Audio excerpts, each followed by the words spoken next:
Good evening. I'm gonna call this meeting to order. We're gonna do the pledge of allegiance. Ready, set, pledge. I pledge allegiance to the flag of the United States of America and to the republic for which it stands, one nation, under God, indivisible, with liberty and justice for all. Thank you. Moving on to roll call. Mayor Villarreal, Here. Mayor Pro Tem Soria, Here. Councilmember Sanchez, Here. Councilmember Nave, Here. Councilmember Flores. Yeah. All are present. At this time, we're gonna move on to closed session and we shall return.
Welcome back, good evening.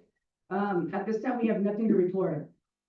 Moving on to the approval of the agenda. Before we have a motion for the agenda, I'm gonna pull 14.3.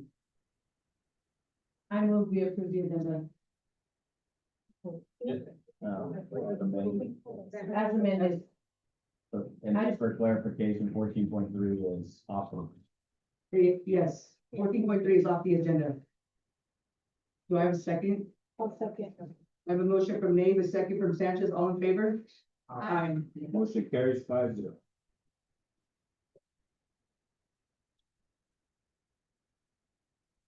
At this time, if you do have a comment for 14.3, I will take it during the public comment. Okay, and then I just want to let everybody know, just respect the 3 minutes, because I know there's more than, 1% of the speak, so that's all I ask. Moving on to the council report. Do you have anyone else? So we're Oh, we're on the council report. We're on 8. I'm sorry, I thought you'd called. Yeah, no worries. Yeah, I'll read the little public comment. We're on 8, public comments number 9. Yeah, no worries. Let me know when. Yeah, absolutely. Okay, thank you. So moving on to 8, the council report. Anybody to start? Buenas tardes a todos, good evening, everybody. I appreciate everybody being here. I really enjoyed what we had before chamber. I've been participating in a lot of community events.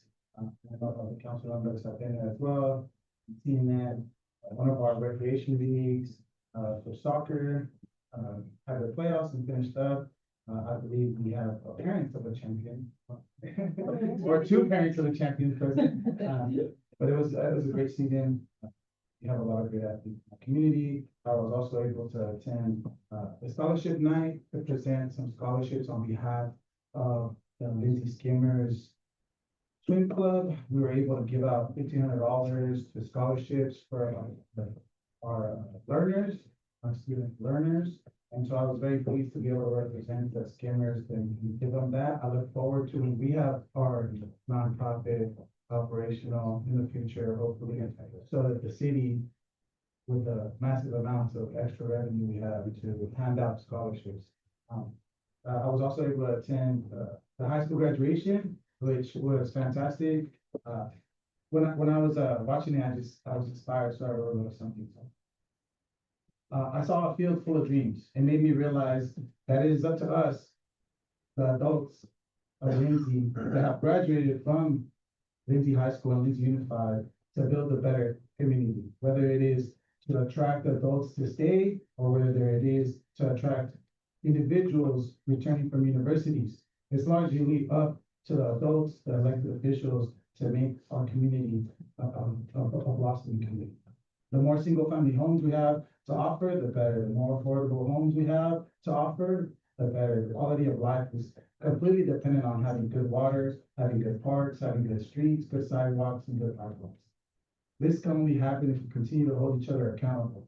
I'm talking about holding each other accountable, not just in our elected positions, but also our neighbors. If they have a yard, encourage them or help them cut their yards. If you know somebody that has a vacant building, maybe ask them to sell it if they don't have any interest in actually doing anything with it, right? Holding car owners, trailer owners that just leave their vehicles parked for weeks at end accountable for parking on the street, right? We really need to make sure that we hold each other accountable. If we're truly committed to our graduates and everyone else, we have to be willing to make the sacrifices necessary to make Lindsay the best possible community.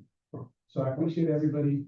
It's been an eventful couple of weeks. I was able to put my head to the community meetings that we had at the Wellness Center. And so I appreciate everybody that shared their opinions on the item 14.3. I'm always open to receiving your comments, your criticism.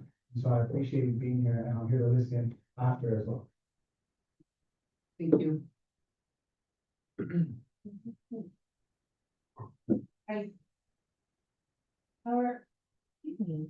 I don't know what I'm on over. Good evening, buenas tardes. So it's been an eventful couple of weeks. I did attend the Lion King like 6 times. I saw you guys. Yeah, 6 times. It was never the same. It was amazing. you know, it's an amazing group of kids and, Mr. and Mrs. Pagel, they did a phenomenal job. And we did not see the same play once or twice. I mean, we saw it 6 times and it was always different and it was great. And the kids, they did some improv. I mean, that was my kind of play. It was so rad. But thank you guys so much. Supported Skimmer's baked potato sale. They were really, really busy. We attended the CESPIS. So the CESPIS is, where they, give awards to the, high school learners.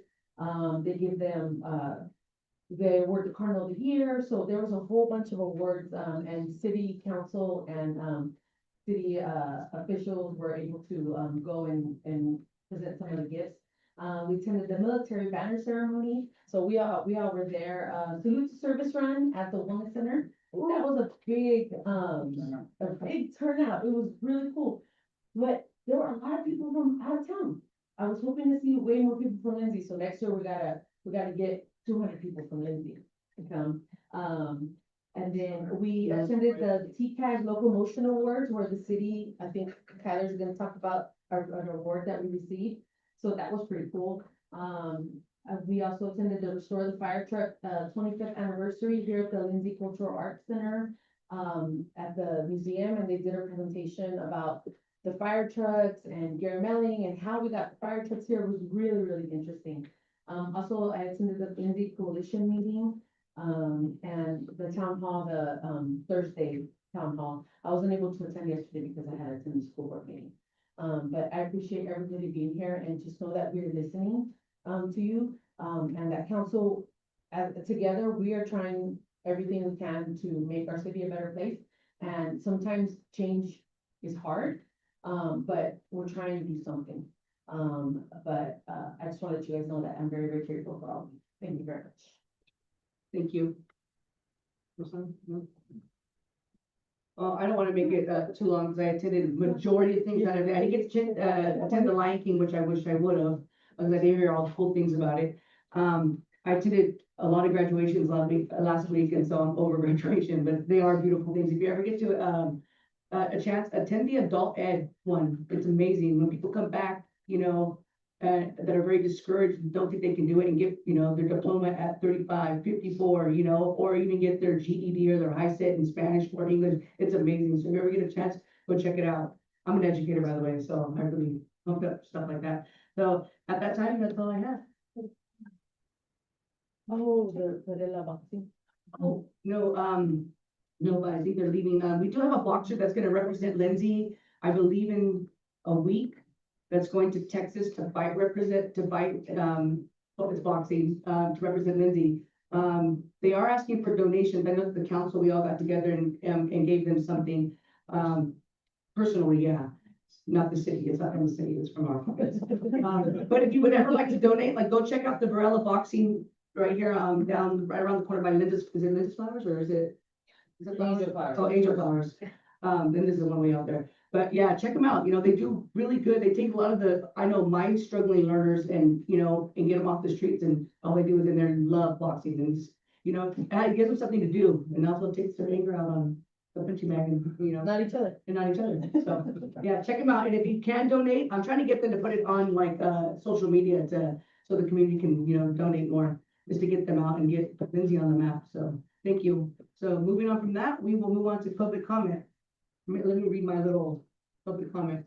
The public is invited to comment on any subject, the subject under the jurisdiction of Lindsay City Council. Please note that the speaker that wishes to comment on a regular item or a public hearing on tonight's agenda will have an opportunity to speak when public comment for that item is requested by the mayor. Comment shall be limited to 3 minutes per person, with the 30 minutes of a total comment period, unless otherwise indicated by the mayor. The public may also choose to submit a comment before the meeting via email. The public comments received via email will be distributed to the council prior to the start of the meeting and incorporated into the official minutes. However, they will not be read aloud. Under state law, matters presented under public comment cannot be acted upon the council at this time. So at this time, we're taking public comment. Se invita al público a comentar sobre cualquier tema bajo la jurisdicción del Ayuntamiento de Lindsay. Tenga en cuenta que quienes deseen comentar sobre un punto regular o una audiencia pública de la agenda de esta noche tendrán la oportunidad de hacerlo cuando el alcalde solicite comentarios públicos sobre el punto. El tiempo de comentarios se limitará a 3 minutos por persona, con un total de 30 minutos para el periodo de comentarios, a menos que la alcalde indique lo contrario. Por favor, digan su nombre y domicilio. Gracias. Thank you. Good evening, Valeriano Salcedo, Lindsay. Point of clarification, Mayor, when it was moved that 14.3 would be not considered tonight, does that mean that it's completely off, the table? I'm a little confused, and I appreciate that during public comment, you may not be able to answer these questions, but I think that for purposes of transparency and accountability, it's very important that you notify the community of what, if any, other steps are going to be taken, because right now I am at a loss to understand what is next. And I think that part of the issue that has arisen within the community is that the community is not aware of where the city is in the process.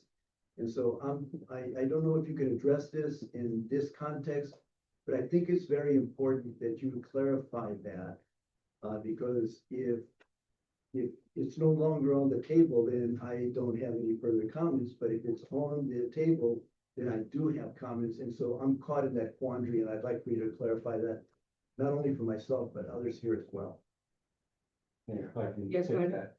14.3 is not on the agenda tonight. It will not be discussed tonight. No action will be taken. It may be brought back at a future later meeting, but it will not be discussed. I appreciate that, but what I'm asking is, how will the community be notified if that issue is still on the table? Because one of the issues that we raised early on was a lack of transparency and notice to the community. So I want to make sure that it is out there, because part of what arose here is April 14th was the first time that we heard about this issue being on the table. And I don't want to go through that process again. And I'd like to have some leeway or some lead time to be able to react if it's back on the table. No surprises, please, okay? I think, and that's a matter of transparency, and I appreciated Pro Tem's comments about accountability. We have to hold each other accountable, and part of that is transparency and letting the community know what is next, if anything, of this process. Thank you. Please let us know. Thank you. Well in advance. Do I have any more public comment? Yes,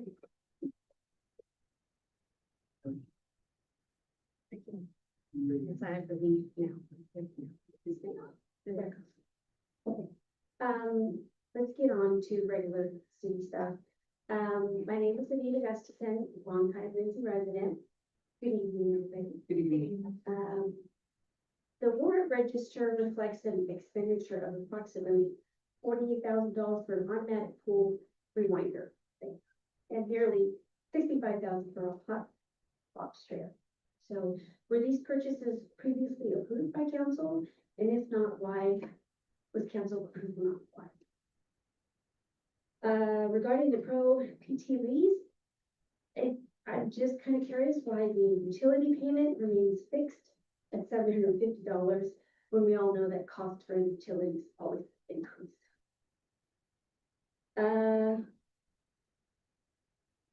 And with respect to the community facilities district, I'm assuming that they're going to be collected through property taxes. I'm assuming that, and don't we already have existing districts that are currently delinquent in payments owed to the city? Regarding the vacant Rite Aid building, is the city actively recruiting potential tenants, or are we just waiting for businesses to approach us?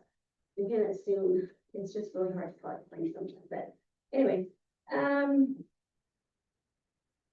did city staff receive council authorization before issuing proposals for repairs and design work related to the city pool deck? Another thing, as the plans for the transit center move forward, what measures are being considered to address potential impacts regarding to loitering, public nuisance, sanitation, and increased demand for public safety services. Are updates to the municipal code and additional officer training being considered. I'm kind of thinking of unhoused people. Community. And then I'm kind of curious to what factors led to the recent changes made to the transit center project. Lastly, regarding May 12th, 2026 council meeting, I'd like to request an update on the recommendations made by the auditors for the 2023-24 fiscal year audit.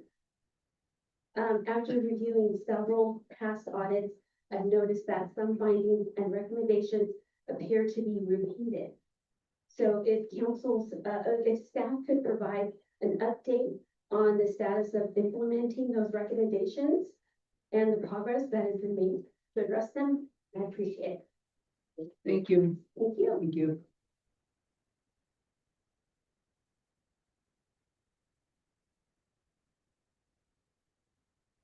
Good afternoon. Teresa Salcedo, 249 North Dale Hill Avenue since 1985. And I know that the item has been removed. However, I would like to speak to that item. In case it is brought back. And I'm going to direct, you should not approve that item. In that we were being asked to take a major step towards selling our water system, an essential public asset, without the level of independent analysis that public transparency this decision demands. I am glad that you are taking more time to do this, but you have to be aware that once you move forward, you cannot undo it. And right now, the city is not ready to negotiate. It would be moving forward in the face of clear public concerns. Some of which are, some of the people are here to express those concerns. Residents have shown up, spoken out, and asked for caution. To move forward with this step would be irresponsible. There is no clear publicly demonstrated evidence that independent experts have been retained to protect the interests of Lindsay residents. Meanwhile, the private utility companies on the other side are highly experienced in these fields, and that is not a fair or responsible decision for the city to be in. If you approve that, you'll be choosing a path before the public fully understands the consequences, especially the long-term impacts on water rates and local control. If you sell the system, control leaves this community. Decisions about our water will no longer be made here, and that is permanent. So I urge you, do not select a provider, do not authorize negotiations, and stop the process until you have independent analysis and full public transparency.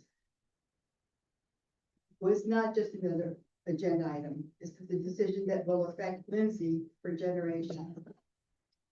Thank you. Thank you.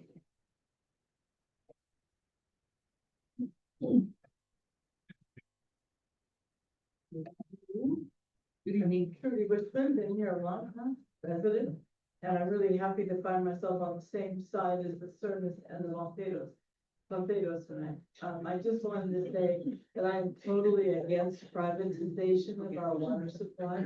I haven't had a chance to talk to Tyler about this yet. I would like to know more about the reasons for it, but the work I'm doing now is with the agricultural water districts that have a form of governance that makes them think they own the water, and they are an absolute, they're a terrible impact on all levels of policy decisions. So once you privatize water, you do lose control, like Teresa said, and it's really not, this is not a time for us to let go of control of our water supply. That's all I'm gonna say tonight. Thank you. What was your last name again, Trudy? Wishman? Wishman. Okay. And I'm really glad you're not deciding on 14 tonight, so thank you. Thank you. Thank you.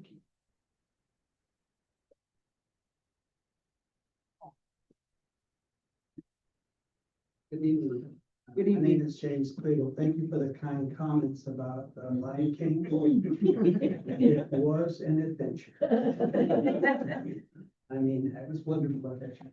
I like to say some bad words, and bad words are sales tax. We have a need in our community for sustainable income. And Mr. Crocker the other night was talking about different ways that we can generate income for the city. One of those is through sales tax. Now we have a 1 cent sales tax now. We can go and get another half a cent sales tax legally, which would bring in about $800,000 a year. Now that is sustainable income. The voters are going to be asked to vote on a water system. If they do, then there's going to be some money that's going to come to the city, probably about $5 million.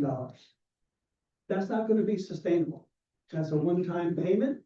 Once it's gone, it's gone. If you do a half a cent sales tax, in 6 years, you will have your $5 million. I know it's hard. It's going to be a tough 6 years, but the money's going to keep coming in. It's not going to be gone forever. So I would like the council to consider another way that you can generate income, and that's by taking it to the voters. And I think the voters would be more willing to have a half cent increase than to sell their water system. Thank you. Thank you.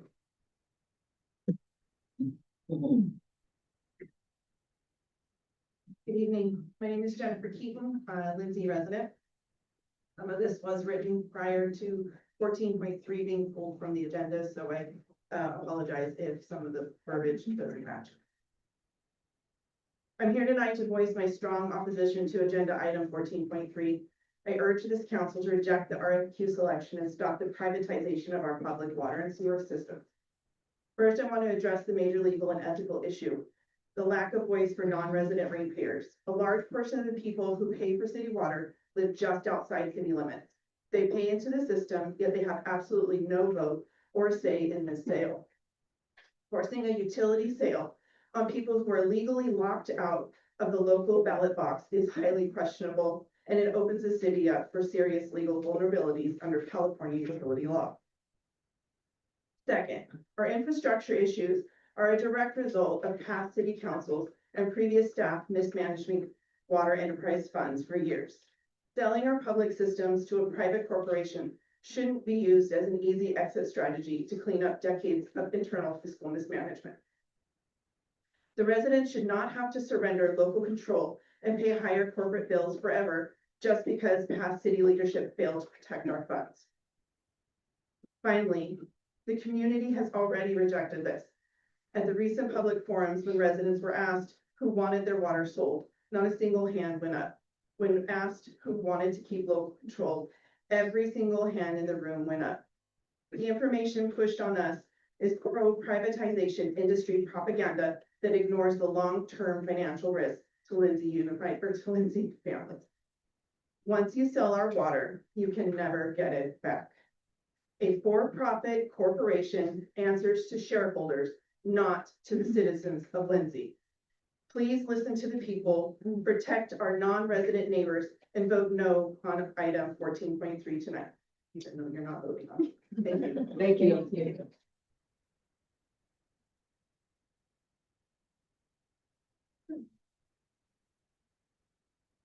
Good evening. I'm Janet Michael. I live at 1350 Northwest Drive in Lindsay.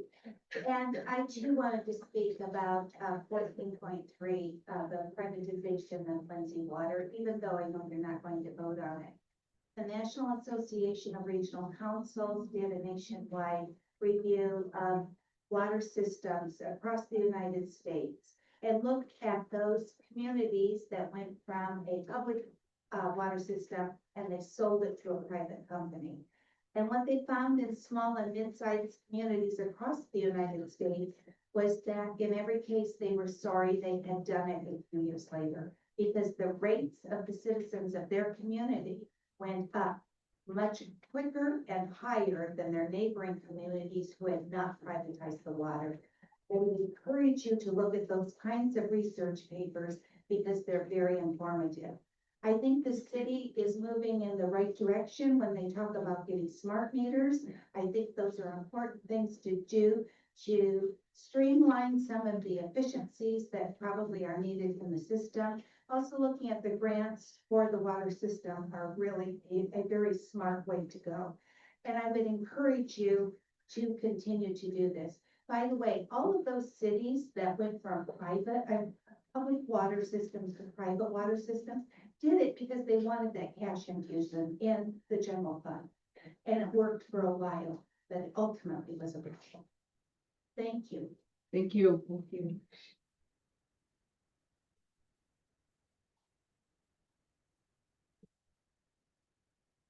Good evening, everybody. My name is Dennis Stone, and I am the president of the Lindsay Chamber of Commerce. I'm also a small business owner here in Lindsay. In regards to the presentation at the town hall meeting, there was a slide that went up that listed 11 revenue strategies. And my question is, in those 11 revenue strategies, have those been flushed out to, is there an action plan? Are there deliverables? Are there people in charge? Are there timelines associated with those? And if so, can we see those? So can we see that there are other efforts being made to generate revenue in the community? One of them, and on that, there's 11, there was a 12th one that was mentioned, and that was the formation of a downtown association.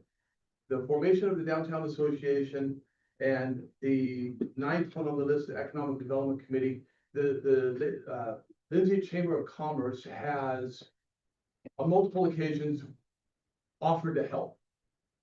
We represent the small businesses in Lindsay. We have over 70 members on our membership. Yes, some of those are in the county, but about 60, I think 63 of them are here in Lindsay.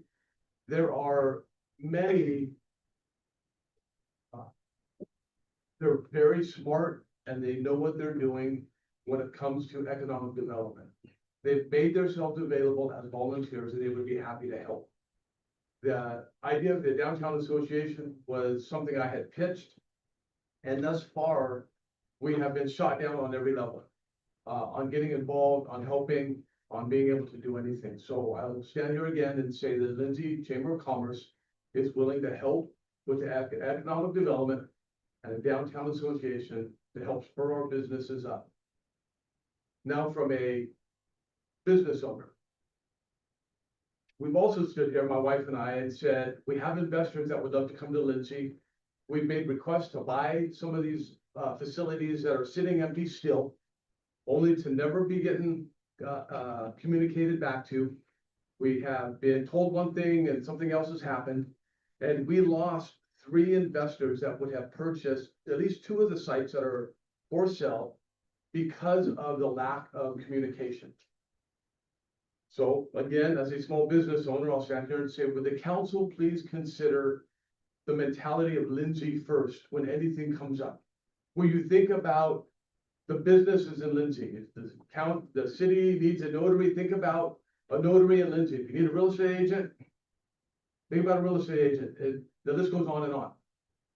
But it's about time that we start thinking about if we want to enhance our economic development and we want to enhance our downtown association, we have to start thinking about the businesses in Lindsay first. So we've offered to buy buildings, we've offered to bring in investors, and it's crickets. So again, tonight, not only is the Lindsay Chamber of Commerce willing to help as a team of volunteers who are very good at what they do, my wife and I who run real estate are still here willing to help bring investors in to get some of these buildings off the market. And thank you, Dennis. So we can help. Yeah, thank you, Dennis. Thank you. Yeah. I'll let you go a little bit over. You got 3.5. Thank you. Do we have any more public comment?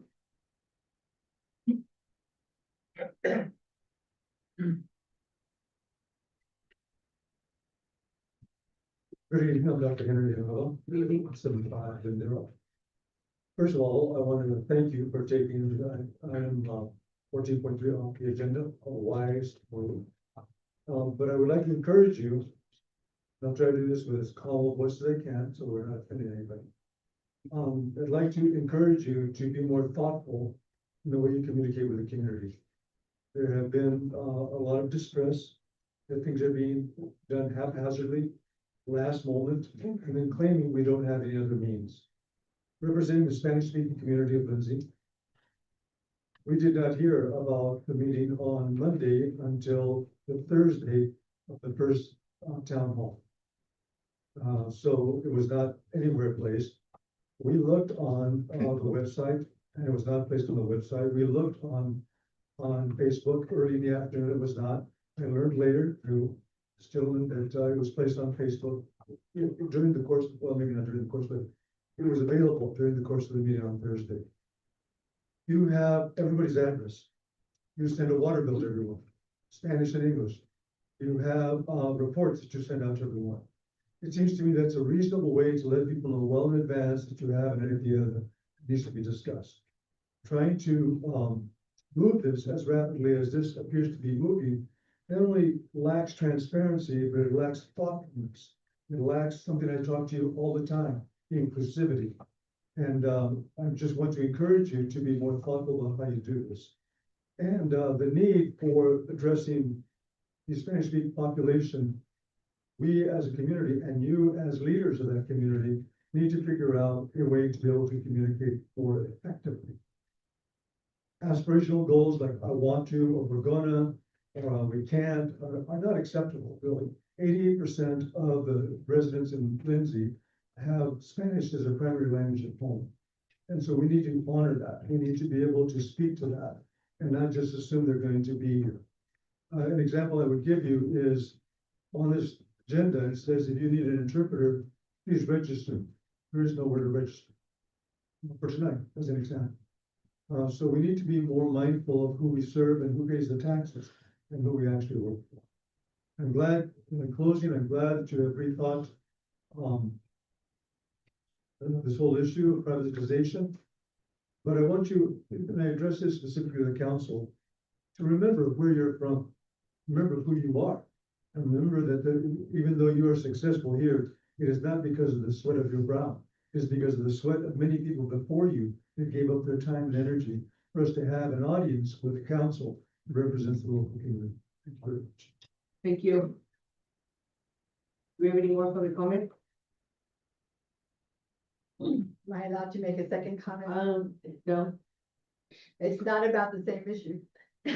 I don't remember how much time you had left, but I think 1 minute may be appropriate. Okay, I mean, it's fine. Okay, it's just, it's actually about what, Dr. Villanueva was talking about, with regard to, translation for the Spanish-speaking people who are here. I have been watching, I'm fully bilingual, and I have been watching the translation as it comes up, and it is not accurate. It does not state what people are saying exactly.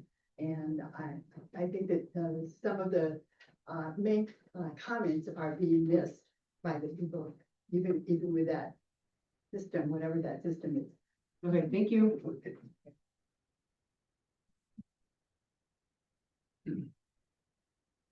Hola, buenas tardes a todos. Mi nombre es Luisa. Hola. Trabajo con la Fundación de Dolores Huerta. Primero que todo, requiero que las agendas sean en español y en inglés. Como lo mencionaron anteriormente, más de la mitad de la población solamente habla español. Esas personas son las que pagan los biles, esas personas son las que traen el dinero a la ciudad.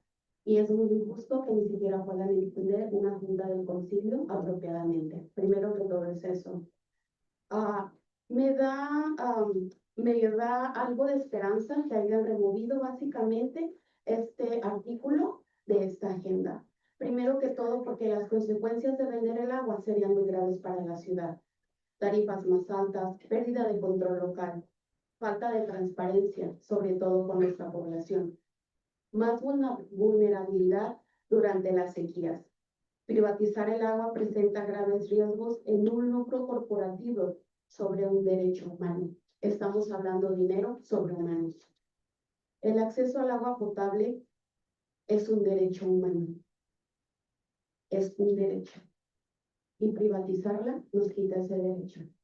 Para que grandes corporaciones vengan y sigan lucrando con la espalda y con el trabajo de nuestras comunidades. Algo muy injusto. que no podemos que siga, que siga, no podemos dejar que esto siga pasando en nuestra comunidad. Gracias. Thank you.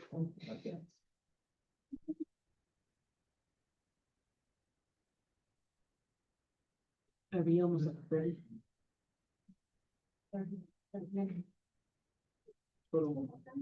Yeah, go ahead. Yeah, go ahead. Okay, Margarita Martinez, I'm a resident. I just want to go on record that I do not want the water privatized. Even though I don't have a vote, because I live out in the country, but still, I want to just go on record that I'm against it. Thank you. Thank you. You ready, more public comment? No? All right, at this time, public comment is closed.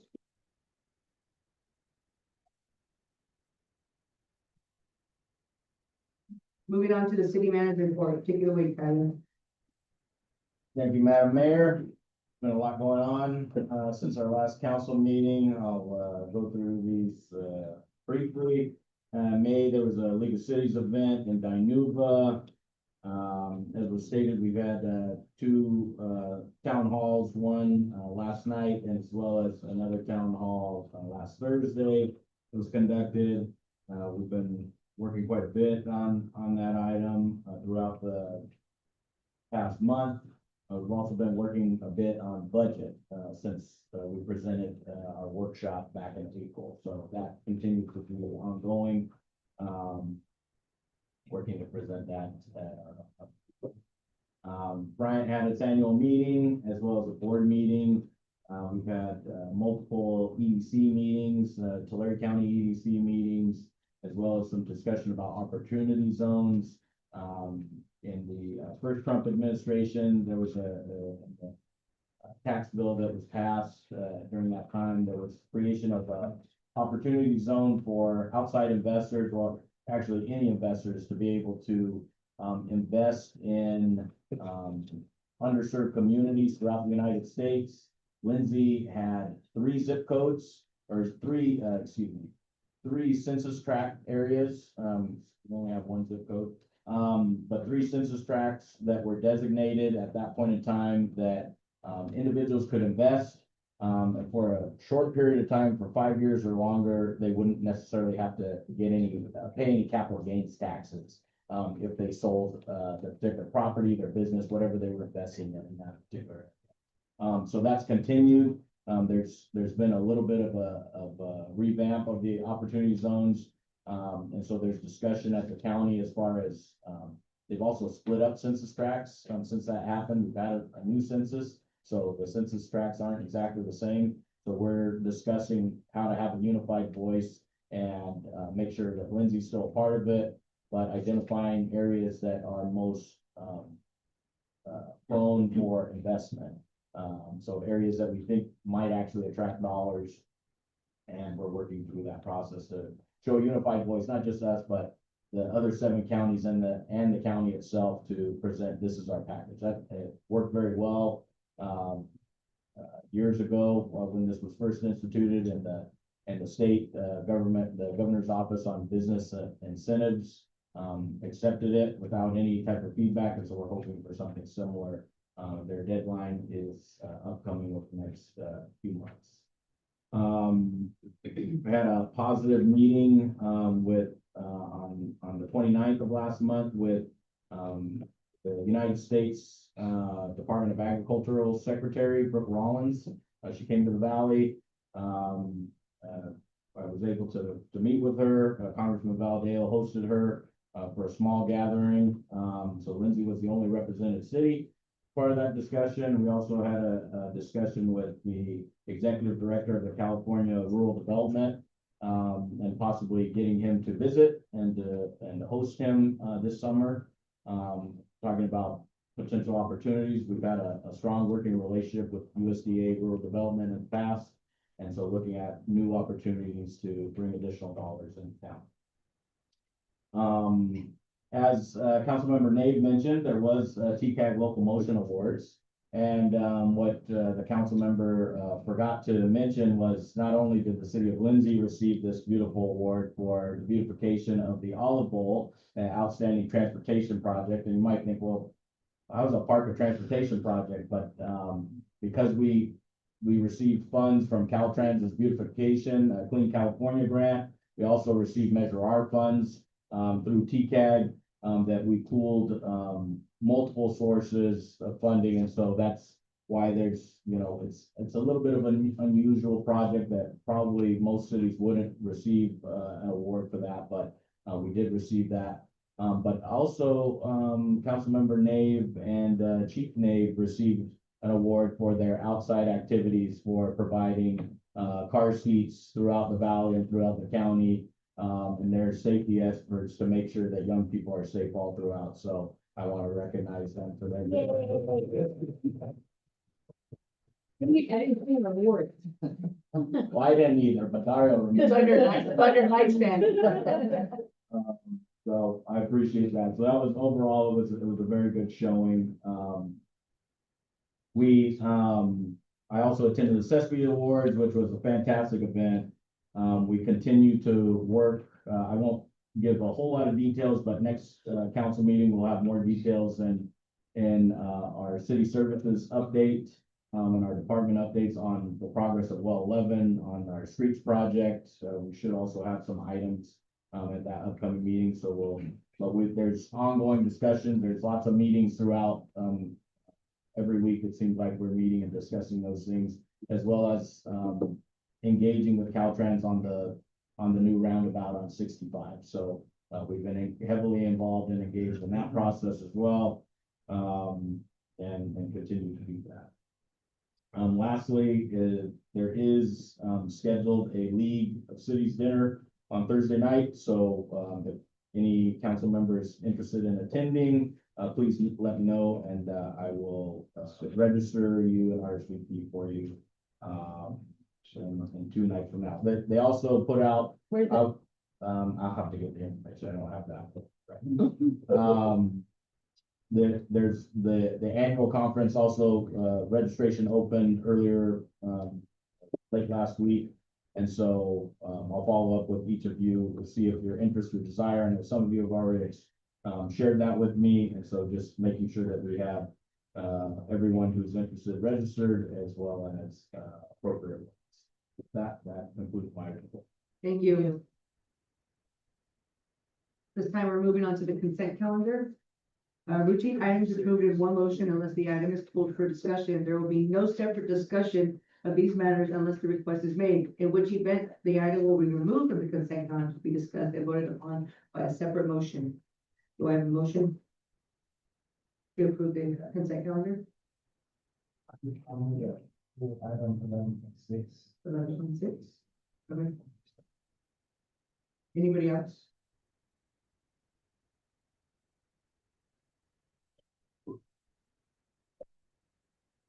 I move we approve the consent calendar minus 11. I'll second. I have a motion from Nate, a second from Flores. All in favor? Aye. Motion carries 5-0.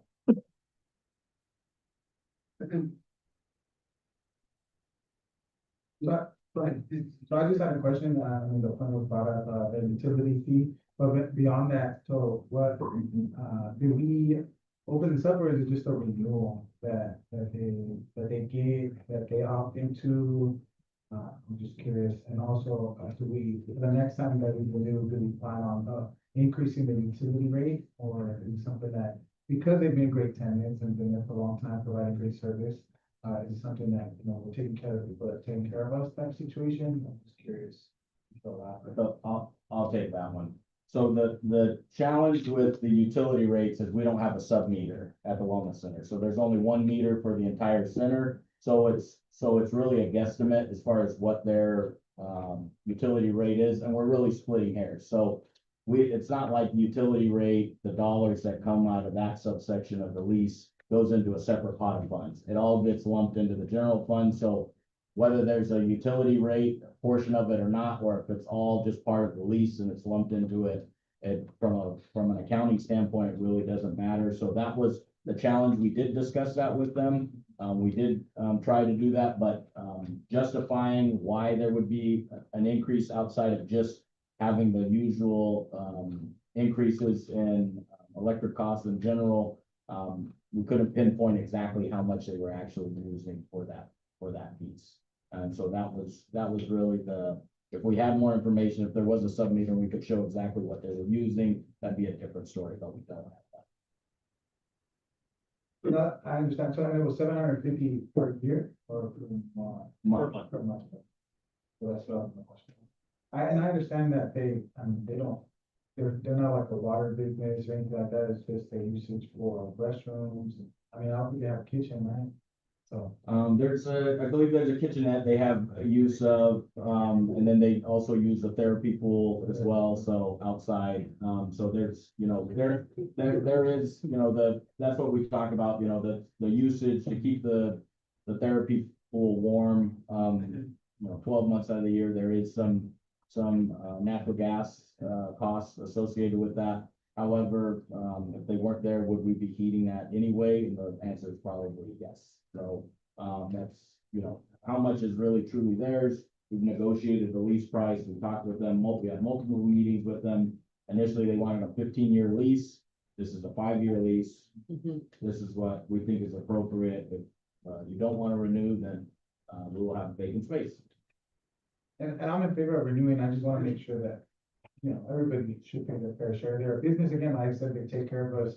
I've had family members that use this, so I really appreciate the business. I just wanna make sure that, there's no subsidization of them. And, I appreciate their presence, and I really wanna make sure that they continue to be there and that community has physical therapy in town. And so I just wanna make sure that, they understand it's like, they might get this approved, that this might stay in place for 5 years, but in 5 years, they can't continue to charge them the current rate. There's something.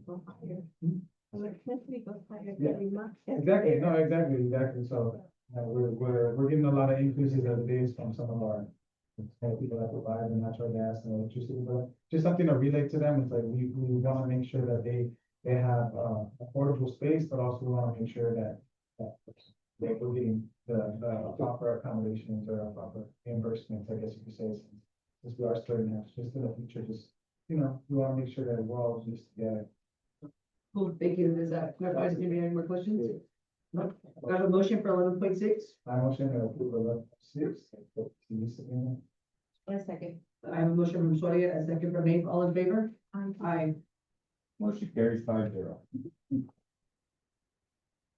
Moving on to, department head reports, 12.1, public safety. Chief Nate, take it away.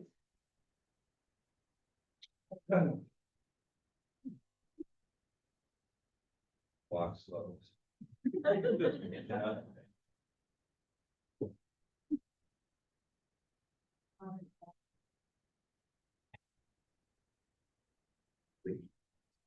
Okay. Good evening, everyone. This is going to be a public safety update for quarters 3 and most of quarter 4. I'm not sure how it got skipped, but there was a lot going on, so it's okay. Just wanted to check in and let everybody know what's been going on around public safety department for the last 6 months. So these numbers, I'll talk about how they compare to the last 2 quarters, but understand we still have about 3 weeks left in this one, so there'll be a little bit of a change. Police Services Division responded to 3,701 calls for service. That's down about 9% as compared to the last 2 quarters, but I would expect that to flatten out with the last 3 weeks of the month. Made 293 arrests, was compared to 262 from the first 2 quarters, so arrests are up 11%, which is good news. I have more police officers now. So there's more officers out on the street doing their job, detecting, preventing crime, responding to calls. So that is a good number in my book. They also wrote 747 reports for the last almost 2 quarters, as opposed to 779. So reports are actually down about 4%. But again, with the last 3 weeks of the month, that should flatten out compared to the first 2 quarters of this year. So good things that happened. We promoted a sergeant to lieutenant. You guys were here for that. We promoted a corporal to sergeant. That's coming up next, or the second meeting this month. We appointed 1 new police officer. We filled the CSO vacancy again with CSO Valdez. She's doing fantastic. And we got 2 officers advanced from field training onto solo patrol, so they're out and about all by themselves, doing great things. We do have a recruitment for police officer for the remaining position that we have to fill. and that closed last Friday. We're doing interviews for that position on Friday, and we have 16 applicants for that position, which is a stark increase from previous recruitments. Also good news for me. We've gone to the fire services division, and remember that the summertime is the busy time for the fire department, so these numbers are going to be a little bit different than what you saw for the police department. 718 total calls for service. That's about 20% down from the first 2 quarters. But again, we're going to make up that ground as we move into summer. Other service calls, 153. That's about the same. It's 1% increase. Fire-related calls, 41. So this number is actually down 28%. Which again, fires going down 28% is good news for us. And we had 524 EMS-related calls, which is also significantly down in the first 2 quarters, about 24%. So we'll make up some of that ground, but it looks like our total calls for service and our EMS calls are going to come in under what the first 2 quarters were for this year. Some updates on what we've been doing on the fire side of things. So we did recruit and hire 8 new volunteers or reserves. That kind of rounds out my cadre of extra help to provide extra services to the department's full-time staff. We completed our annual wildfire refresher training in anticipation of wildfire and grass fire season and potential out-of-county assignments through the California Office of Emergency Services. One of our fire lieutenants completed the state certified company officer training. That's a huge step. That's 5 separate classes that he has to take in a series. And then he has to open a task book, which is about 30 pages of tasks he has to do and get signed off on. He completed that this quarter. We purchased additional equipment to improve its operational capacity for the fire department. So we have an extra saw to do saw work both around town, out in the county. We have a brush fire, which we've actually had this year already.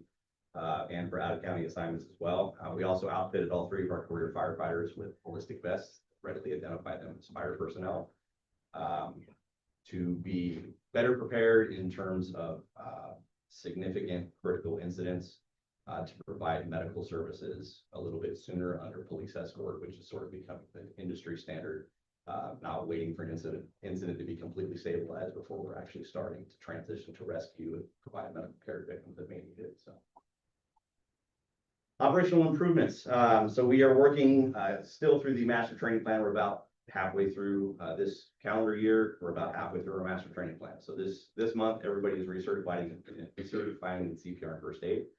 And then for the next 2 months, we'll be focusing on the state's perishable skills mandates that we have to get done by the end of the year.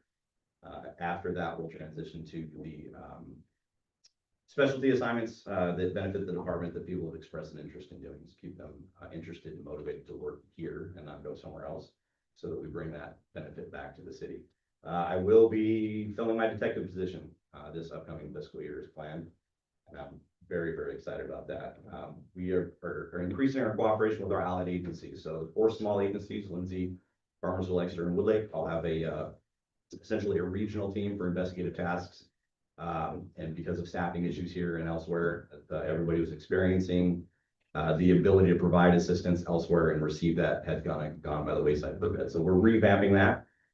So you guys will see quite frequently through the summer, extra folks in town helping out, either focusing on a specific problem or providing just extra visibility for things like the farmer's market or just typically as crime tends to pick up in the summertime when kids are out of school, offense, but they're home, idle hands, everybody's out and about instead of having a task, and we do see an increase in calls for service and crime during the summer as well. So we did also certify the entire department on additional less lethal force options.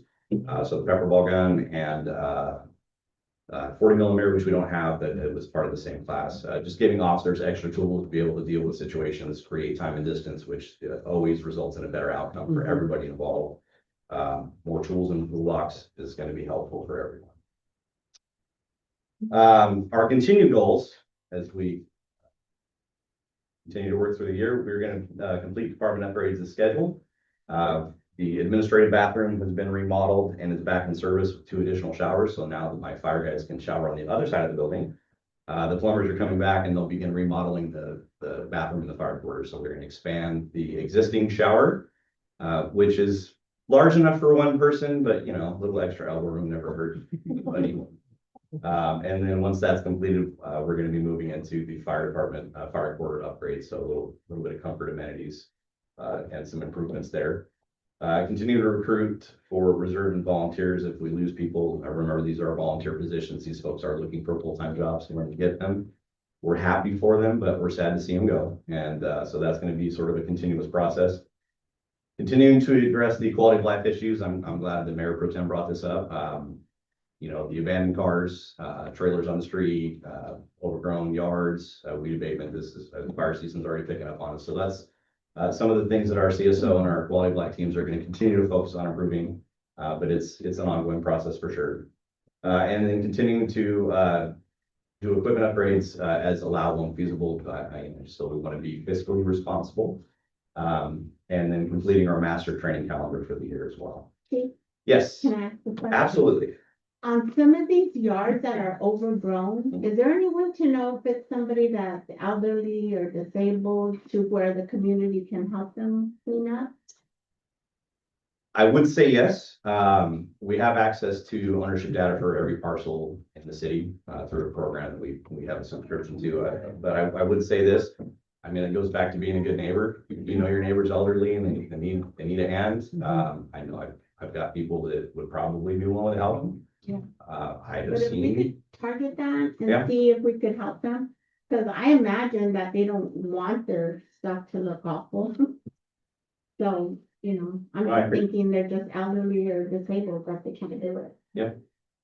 that's a good point. I'll see what we can do with that. Obviously, with weed abatement letters, when they go out, if your yard is a little overgrown, you're not gonna get a nasty gram from the fire department telling you to cut it, but we also don't want you to get to a point where your weeds are 6 feet tall in the backyard before we address that. So, I'm gonna throw this out there that I have seen this before. I'm not offering these services per se, but I have seen fire departments mow one or two for an elderly resident. I'm not gonna make that the norm, but I have seen it happen before, and we are helpers and problem solvers. So thank you for that, though. Some of the community events we've been to, obviously, some of these have come up, and that's a pretty good list, I think, for the last almost 2 quarters. But the Lindsay Orange Blossom Festival, obviously, we help staff that every year. It's a fantastic event. Here in town, we did do the Special Olympics torch run.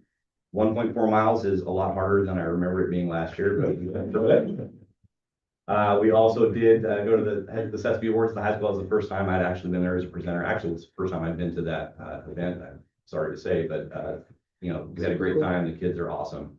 It's great to celebrate our local athletes. The Salute to Service Run, a great event. Thank you, Parks and Rec, for that.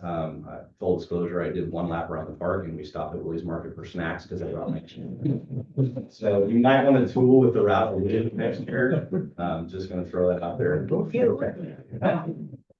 The Tulare County Community Heroes Reading Program, that actually kicks off next Thursday. So the police and fire department will be out there reading with kids, showing off our stuff. Portable Exchange Club Awards, we did have 2 awardees this year at that. Central California MAT Awards, that's actually in 2 weeks. So I slipped that in there. Chamber of Commerce Awards. The Lindsay Ono City Sister City Program, the delegates obviously came by the department. We gave them a ride in the fire truck, they had a great time. Community coalitions, we make most of those. The Lindsay Kiwanis Club, we did a presentation for them, as well as Foothill Rotary. And we did a presentation on crime scene processing for the Girl Scouts. So I know there is another Girl Scout troop in town, so if anybody's interested, we're happy to put that on as well. There's some highlights from the last 2 quarters, and I will allow Madam Clerk to cue up Parks and Rec's presentation. I'll yield my remaining time to Armando. But I'm happy to take any questions anybody might have about what's been happening. So the city went viral, you know, a while back, and I was just curious, was there an actual complaint filed on that, or was that just a video that circulated with the Facebook video of someone being tackled on Friday? So there is a criminal filing on that. It involves a juvenile, so we can't really discuss it because it's a pending matter, but yes, there was a criminal filing. Yeah, no, on our side, I know that one. On anybody else, like anybody filed a complaint, like a parent, or I just want to make sure. And is there a formal complaint process? So there is, California law requires all police departments to have a complaint process to accept complaints and investigate them from members of the public. We can also internally generate complaints based on policy review and things like that. Yes, we do have that in place.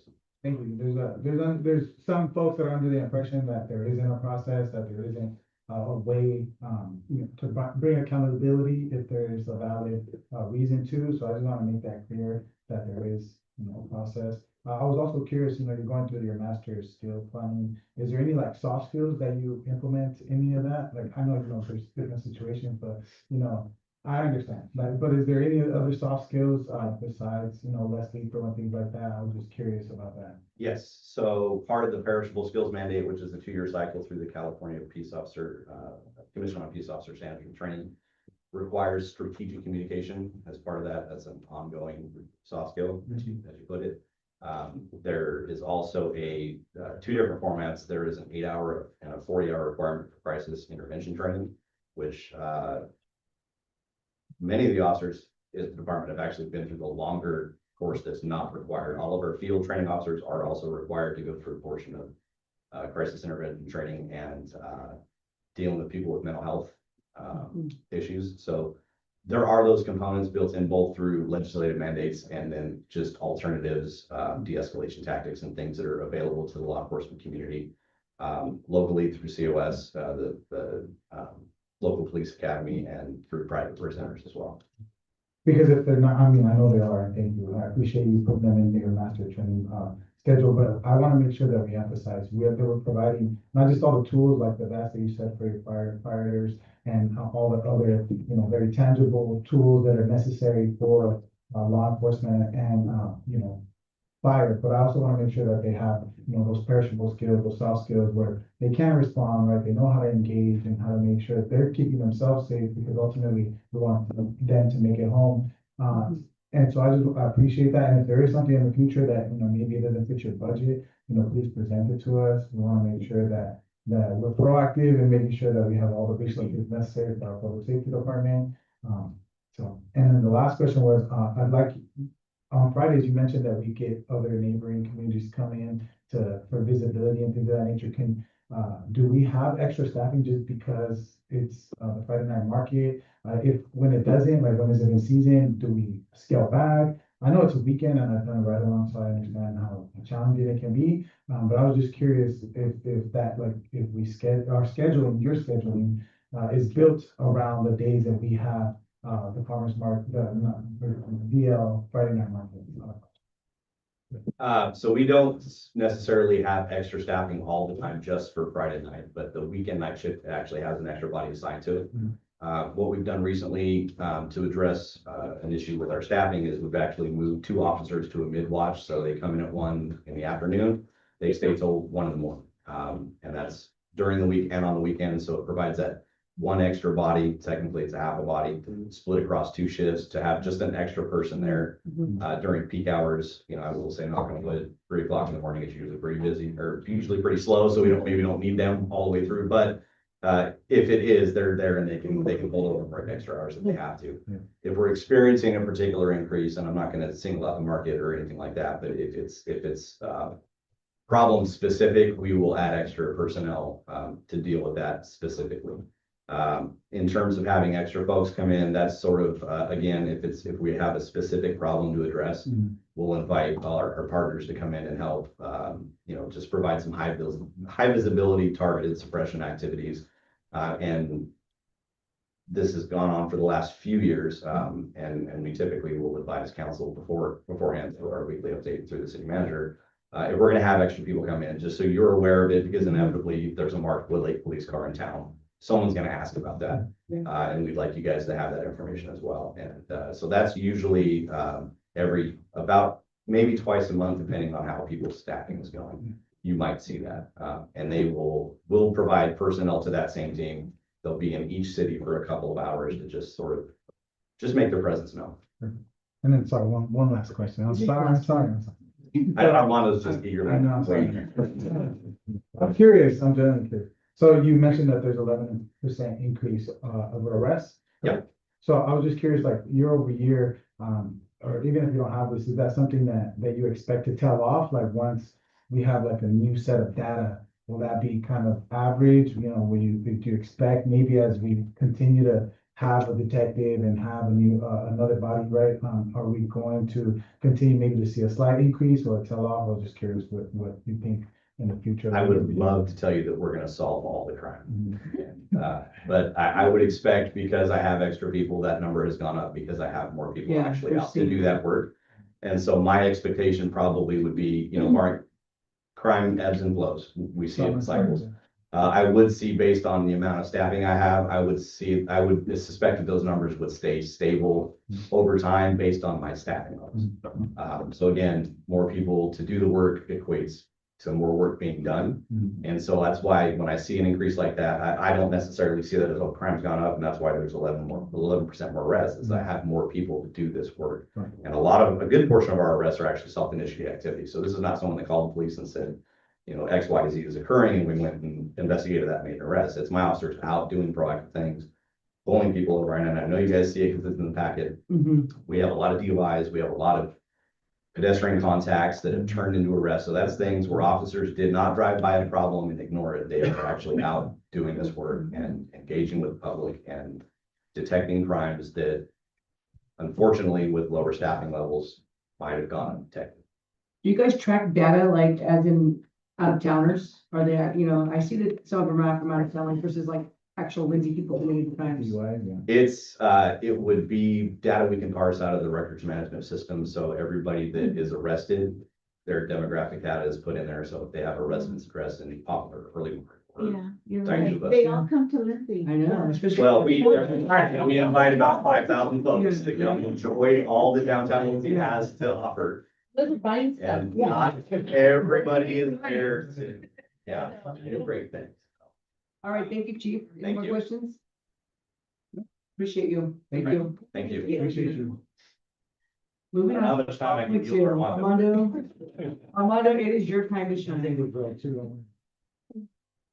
Right, good evening, council and mayor.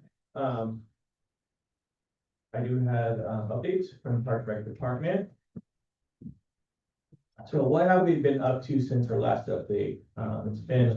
It's only 4 months since an update, so we're gonna share a little bit what we've been doing.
I'll do it, it's all right.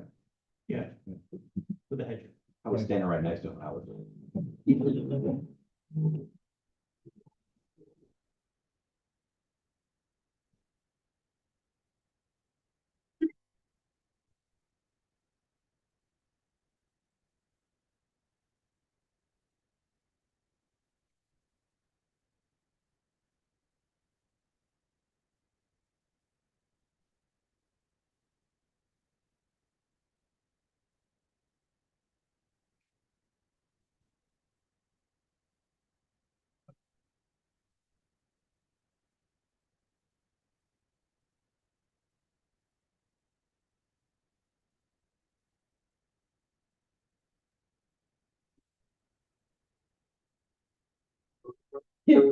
But really?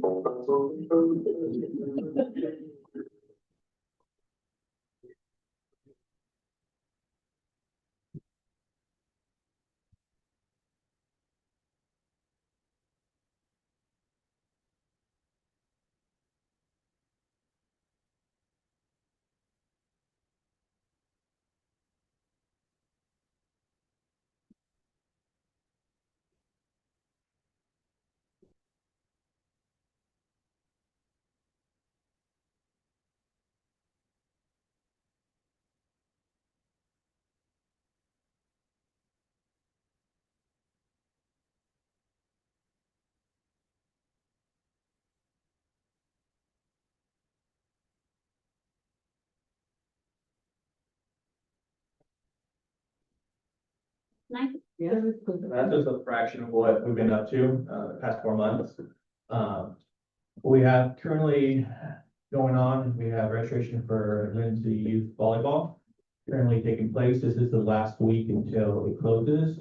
We may extend it. We do have, a couple of divisions that do need a couple more players, to be full. So the last day will be, this Sunday. We may extend it one more week depending on what it looks like by Sunday. I have a question. Yes. So are they gonna be on Saturday as well for the 3rd through 8th, or are they gonna have their games during the week? I'm just curious. They'll be during the weekend. They'll be playing at Roosevelt. So all of them will be Saturday as well? The Yes. older kids as well? Yes, so the tiny spikers, we're thinking about doing at the wellness center, since it's gonna be a smaller group. And then the league will be at Roosevelt Gym, Saturday. Saturdays, yes. When do you start football? Oh, sorry, why not? No, but like your games. Oh, it's not till like on. Okay, cause that was a question I was asking, because there's some girls that are cheerleaders and they have games on Saturdays. And, they asked about when the games were gonna be for the volleyball, and I'm like, on Saturday, but I told them to start in August, but I wasn't sure when. Yeah, we start start football late games. August. They can probably be confident. I'm gonna make it. What age groups do you need? All of them? Need at least 6 more, I believe, for the 4th through 6th graders. We need at least 6 more, and then the 7, 8 need about 16 more. Okay. Go recruit. Can parents choose to like encourage or put them in like a, for my child, maybe a 3rd grader, can I put them in like the 4th through 6th division for them? As long as they can handle it, yes. So, There we go. As long as they don't get hurt. Okay, All right, public swim, we'll begin this Friday. And we'll go all the way to August, and that's, Friday evening, Saturday afternoon, Saturday evening, and Sunday afternoon. It's $2 per person to attend. And then we are currently taking registration for swim lessons. So all ages, will take, we do have 6 different groups, for classes, different levels, different ages. We have group and private swim, so depending on what they prefer, they can do private or group. And then we have our glow party, family dance party. So this is a program that is funded through the county. It's through their Step Up grant program, so Summer Night Lights. So this is a free program to the community. There'll be music, free food, games, glow sticks, dancing, cotton candy, face painting, all free to the community. We did post some photos from the last glow party we had at the wellness center last year. So we do get about 150 participants. So kind of neat. Everything goes dark. We have some black lights and some other lights, and just make it a fun night for the family. And that runs with swim, right? With public swim, that runs concurrently, or? This is separate. But is public swim still happening though? Yes, it's happening, yes. So it's a shirt for. Yeah.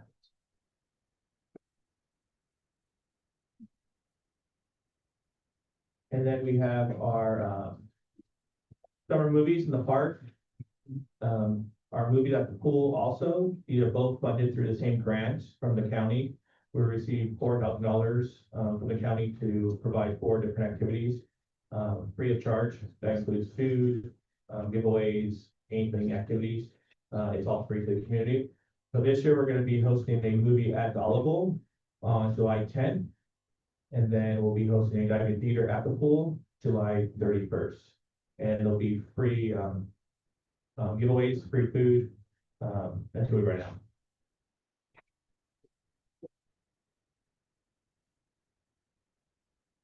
And then we just posted on our social media that will be hosting a community outreach meeting to prepare us for future grants.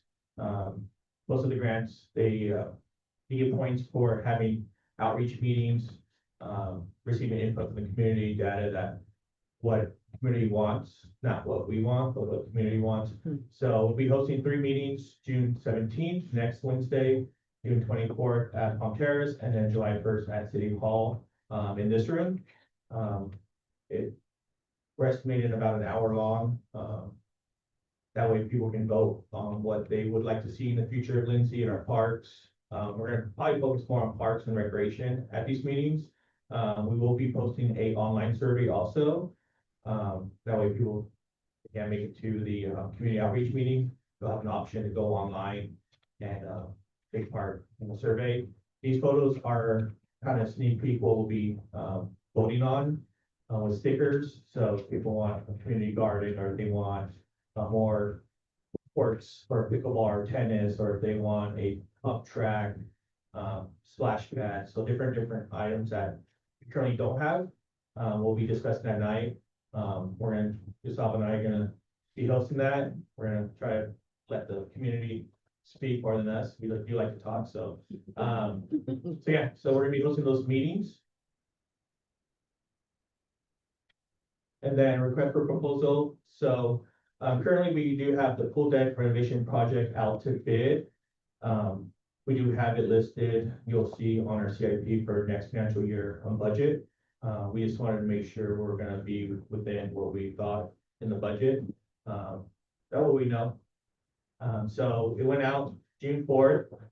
The pre-bid meeting and job walk will be this Thursday, June 11th at 10 a.m. at the Lindsay Wellness Center. With any contractors that are interested in making a bid, we'll go over what we're looking for. We'll walk the full deck, kind of explain what we're looking for. Then still proposals will be due July 1st by 10 a.m. to the city clerk. And then we're estimating the completion date of the project, January 8th, 2027. We're gonna try to get that finished before the high school swim team starts practicing there a bit. Questions on that? Just a point of clarification, that's also in this year's CIP as well. You can fix the showers, outside showers. Yes, please let us know what's the issue. And we can fix it. You think showers outside, showers outside? You know, the pink ones, the locker room or outdoors? No, outdoors, outdoors. They stay on. Oh, outdoors, yeah, so that's gonna be part of it. Okay. Yeah, All right, good. yes, sorry, I was thinking the locker room shower. No, They no. do come out, you have to pull it out, so there is a trick to it. You know, we used to pull a lot, so we know the trick. Yeah, You do. You gotta show Anita. They do. Or make they it do- easy. yeah, we're in that thing. Okay, Yeah, all right. Just wanna know. it's on the list. I just seen it stay on and nobody knows how to. We're wasting water and. Yeah, cool. Waste water. Right, so usually I don't speak too much about our parks, but I'm gonna spend a little bit of time on our parks, fairly new to me. So on the right-hand side, you'll see a list. So these are their week duties of different areas of the city. And you'll have Monday, Tuesday, Wednesday, Thursday, Friday. The top ones are the daily. So it'll be the city park and all restrooms, making sure they get them open and clean, public. So they do have a list they go through. I know you'll see them everywhere because they are everywhere. So that's kind of what they follow each week. So currently we have 3 parks maintenance employees for the whole city. We do assist with utilities, with city services, 3 days a month, reading meters. So we kind of share staff in different departments. Then other areas we maintain that a lot of people don't know, the Orange Grove, and the 65 highway fence line, right by McDonald's, and that Orange Grove by the apartments. We actually take care of those, so they were out there this week, knocking down the weeds. Harvard Avenue near, NDS, there's that curve, there's sidewalk. We take care of that also. And then, there's another area that's fairly small, we take care of that area also, once or twice a year. And then we do attend everything else that we get thrown at, so I just wanted to share that. So that, on that hill that you're talking about on Harvard Park, there's a vacant lot, I believe it's been for sale forever. Like it grows tall, right? So, but we're not in charge of that, right? No, just the Just the that sidewalk area, yeah. Been for sale. So I just wanted to kind of share what the weekly routines are for our parks. And then I just wanted to share kind of the maintenance that we've been dealing with past probably a couple months.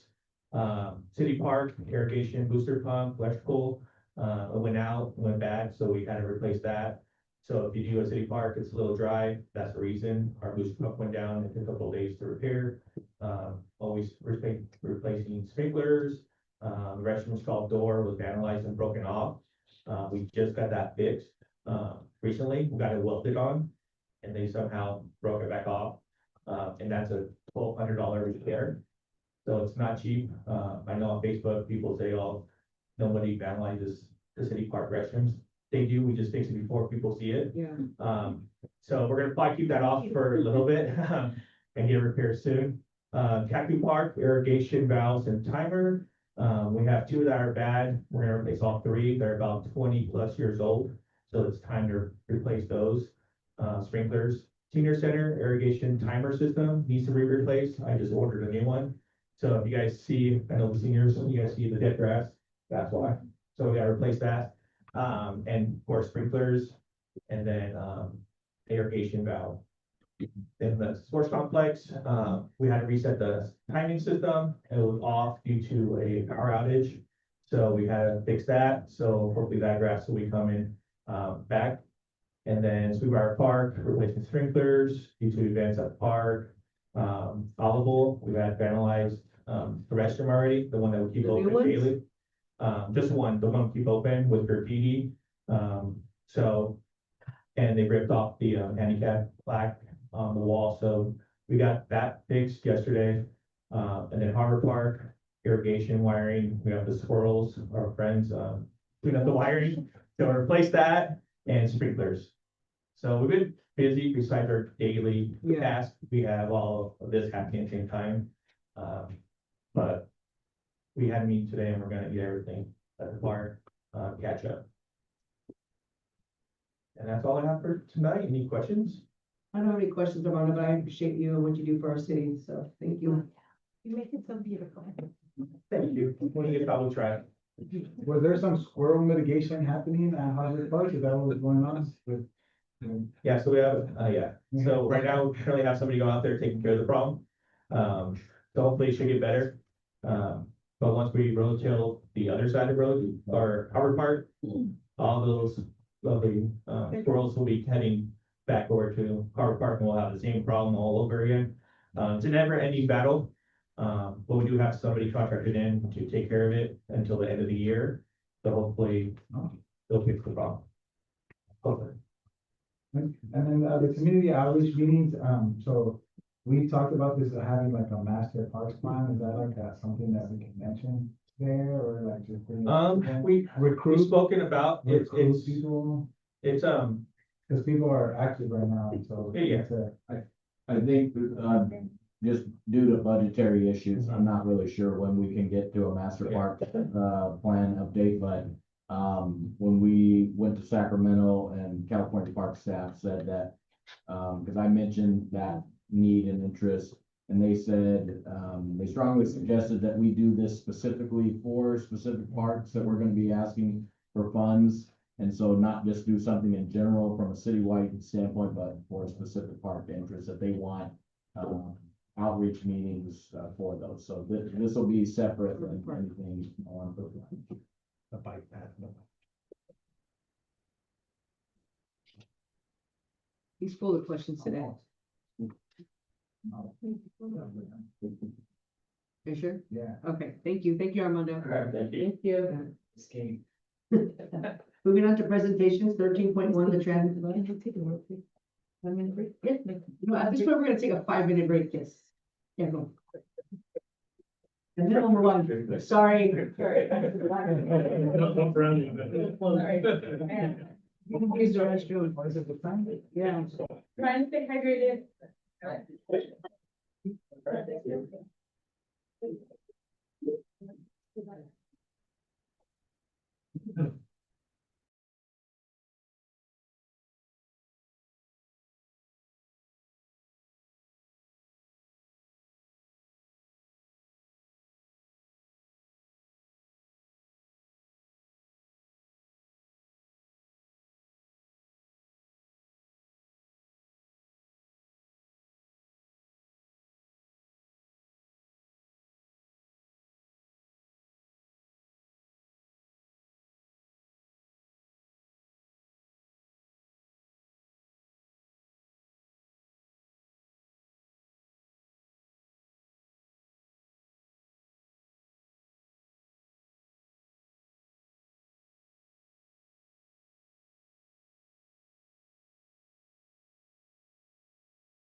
Thank you, welcome back.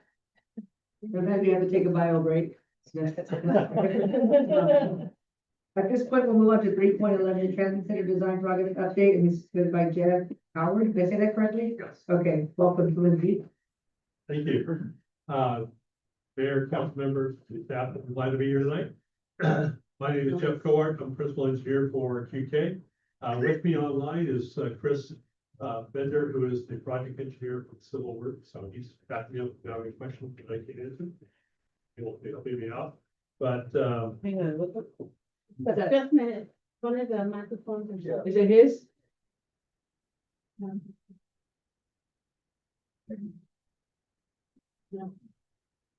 Is yours on? Yeah. Want to turn it off and on? Because I'm thinking, Yeah. maybe turn it off and on.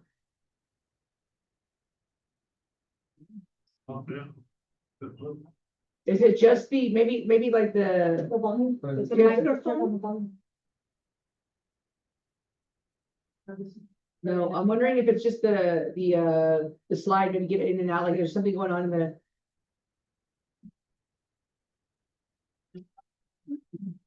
There's somebody on Zoom or? Yeah, there is. There, maybe it's a Zoom? Good. And that's, Okay, well, Great. go ahead. You're getting some white noise in the background. Sounds like we're at the beach right now. Yeah. It's the waves, pretend it's we're at the beach. we don't need that fixed. All right, well, I'll continue on. Well, we're going to give you an update on the design progress for the City Transit Center. And so, this is a fairly short presentation. You have some questions at the end, but feel free to stop me if you see something along the way.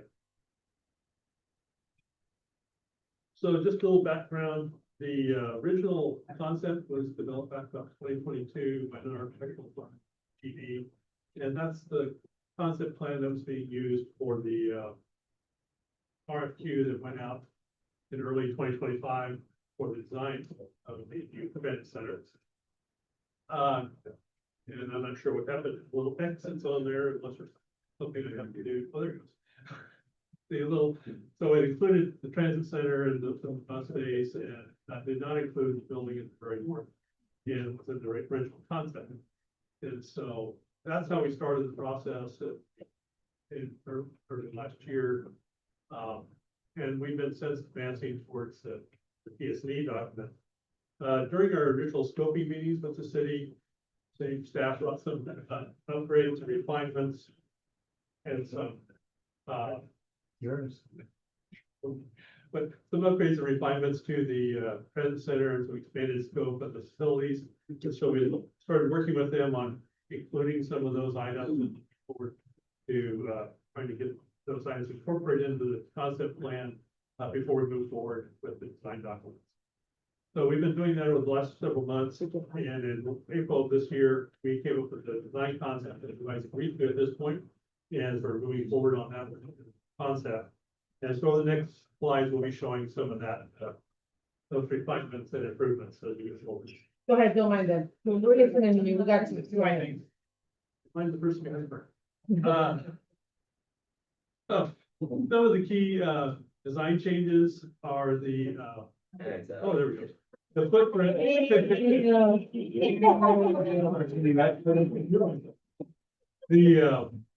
The footprint for the transit center has been enlarged from 3,700 square feet to 5,500 square feet. So we're a 50% increase in the size and with some new amenities. The exterior architecture has been changed from the original concept to a more mission style architecture to better simulate City Hall, the Wellness Center, some of the facilities you have already.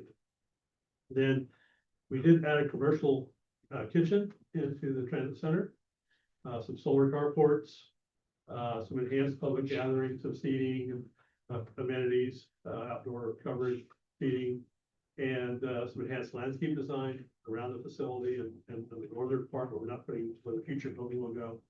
And then also some site security, some additional cameras that we're going to the facility.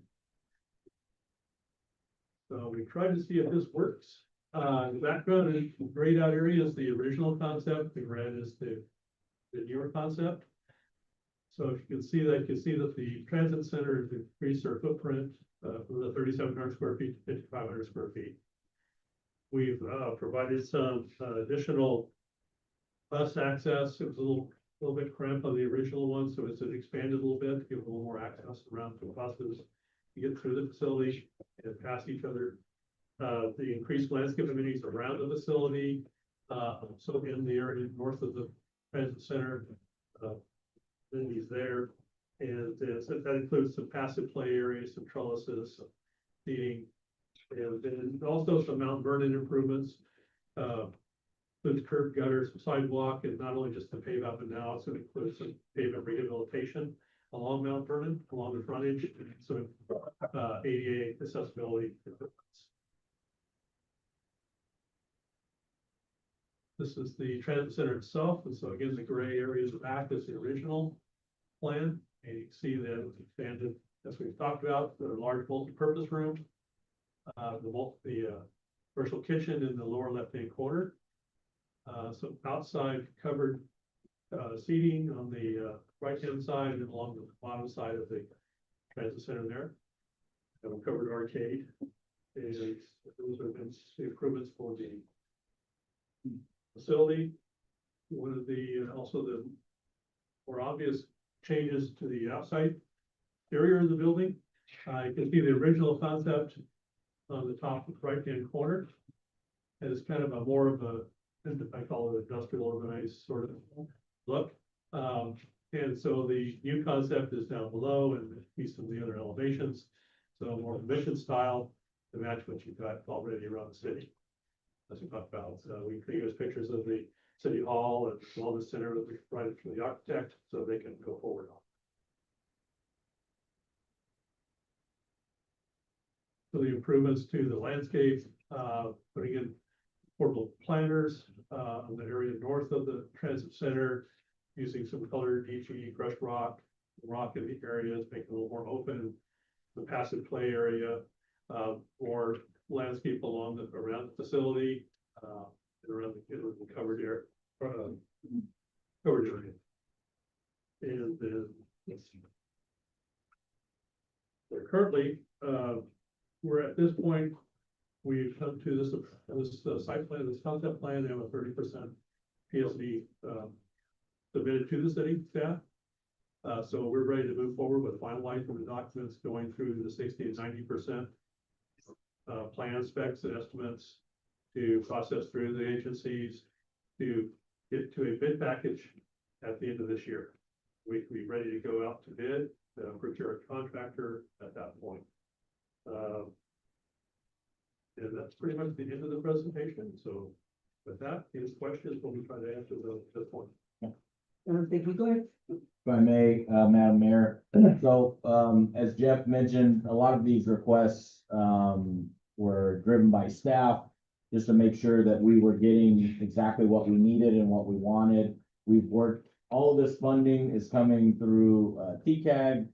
They've received specialized transit funds for this, through past grants they've received through the Cross Valley Rail, program, through High Speed Rail. And so, there isn't an immediate need for actual transit center operations right now. Farmersville, several years ago, already built their transit center.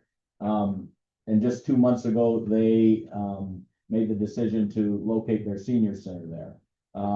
Because, and TCAG is fully aware, they're completely okay with that. And so their emphasis to us as a city was, make sure you get what you need and make sure you get something that you can actually use up until the point when we actually need it for a transit center, whenever that may be. So one of the things we talked about is, having an open floor space, just because from a programmatic standpoint, it's easier to add on offices or cubicles or whatever's needed on the inside if you have an open floor plan. Versus if you already build walls in it, it makes it a little more difficult to tear down walls and then change it for whatever the needs are for a transit center. So having an open floor plan, that's kind of where we came up with this concept of making it more like a community center. This would be a lot larger than the wellness centers. great room area that's rented out. We added the commercial kitchen for the sake that we, envision that, events can be held there, a caterer can come in, it could be rented to the community. Based on the space, there's over 4,000 square feet of open space, so, that can house, 250 to 300 people at round tables or some type of tables, so, we could host, gatherings, town halls, public workshops, you name it, the technology features.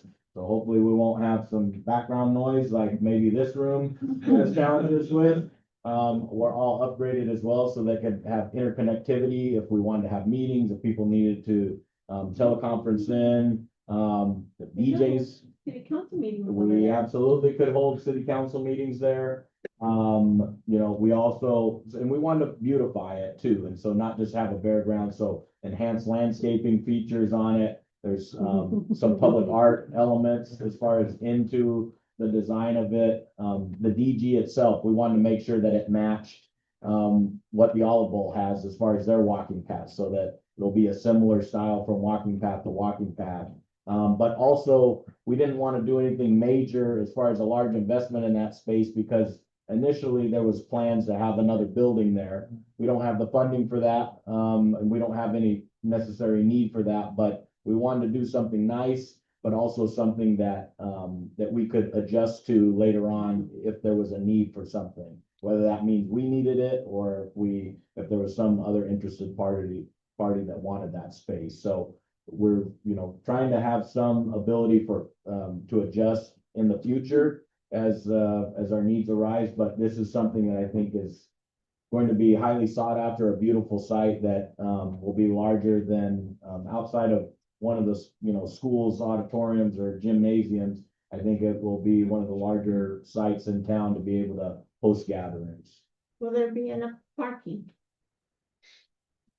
Well, that, Plan is to park it and have some solar carports there.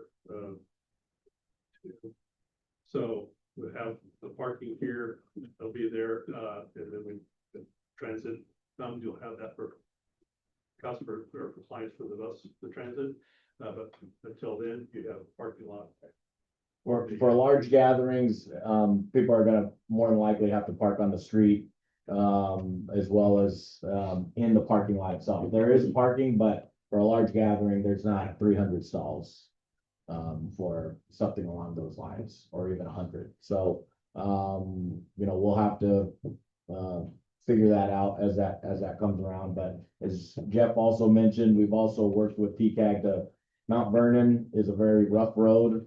And so we're working on, including, that was also incorporated, doing sidewalk improvements, as well as, we can't, TCAG's not gonna allow us to, submit, repaving the entirety of Mount Vernon, but at least for that stretch, from Samoa to, Hermosa. So it's, it is a block, that we wouldn't necessarily anticipate, receiving, but it's a small block. It's a wide block. It is wide, yes. It's, the packing houses have ensured that it's a wide street. All right, thank you, Tyler. Just for clarification, the city is paying nothing for this, so. I don't think these are working out, or using them. Are they gonna- So these are all grant funds, for that. And then we haven't come to you guys, since last April.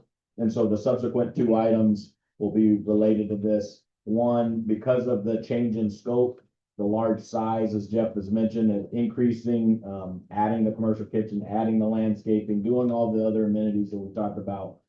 There is quite a bit additional design work that's needed, so that's why there's an additional amendment to the, what was, presented last April.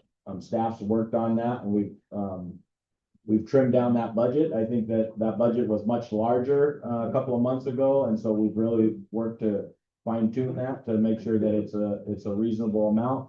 As well as then there's also, a need to have a new resolution to submit to TCAG, to, request the additional funds. So we will be reimbursed. We have a question here. I want to clarify, Kyra, you said they took out this, Please. Okay. I just wanted to clarify, we took out the retail pad that was going to the transit center, is that what you said? Yeah, so there's no funding for that. So conceptually, prior to last, April, there was A second bill. a second building that was on the Hermosa side.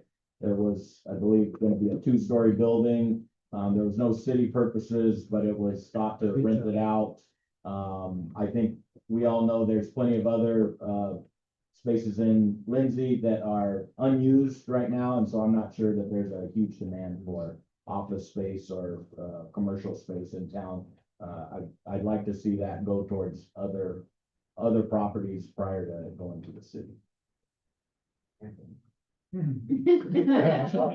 What, we will entertain anything, we don't have the funds, so, just for the sake of the matter, the city doesn't necessarily dictate or say who comes or goes into town. Businesses make decisions based on their, business model, and typically we're reactive. They come out and reach to us, do you have an option? Are there any properties we'd like to cite in your location? And then once that dialogue begins, then we go through the process as far as what might be there. But there are opportunities for us to get more engaged through ICSC, which is a commercial retailer conference that the county has participated with, and they help represent us. But so there are opportunities to engage with developers and with large retailers, restaurants, chains. But yeah, so there's opportunities, but as of right now, there's no plans on it yet. So if somebody were interested, then I'm sure we would present it to this. We're wishful thinking. My learners all the time, freaking touch brooms. Yeah, we don't have. It's on the Home Depot. Yeah. And Chick-fil-A. And I Spend the money. I always loved. Yeah. Grocery outlet and. Thanks, Anita. Thank you, Nina. Neighborhood woman. Okay, all right, are we, So much. No, I had a question, So I just wanna make this absolutely clear. Last time I requested this and I can't tell. So is there palm trees on here? Because I don't like palm trees. They're ineffective, inefficient. They're more expensive. they are expensive. They're more expensive. So I'm just. We haven't specified the exact landscaping, so Throughout we just know there's gonna be additional landscaping, but we have not specified what exact plant will be Trees are there. shade, bro. I resent that I have one. They're nice to look at, but. I agree. Yeah. So the lands, it's still, Still up in the air. as far as, if this upcoming item does not get approved, there will not be any landscaping. So, just to be clear. Thank you. All right, thank you for taking the meeting. Thank you. Okay, moving on to 14.1. Consider approval of the amendment number 1 of the professional service agreement with, how do you say that? Not. Ace. Okay. I like eggnog.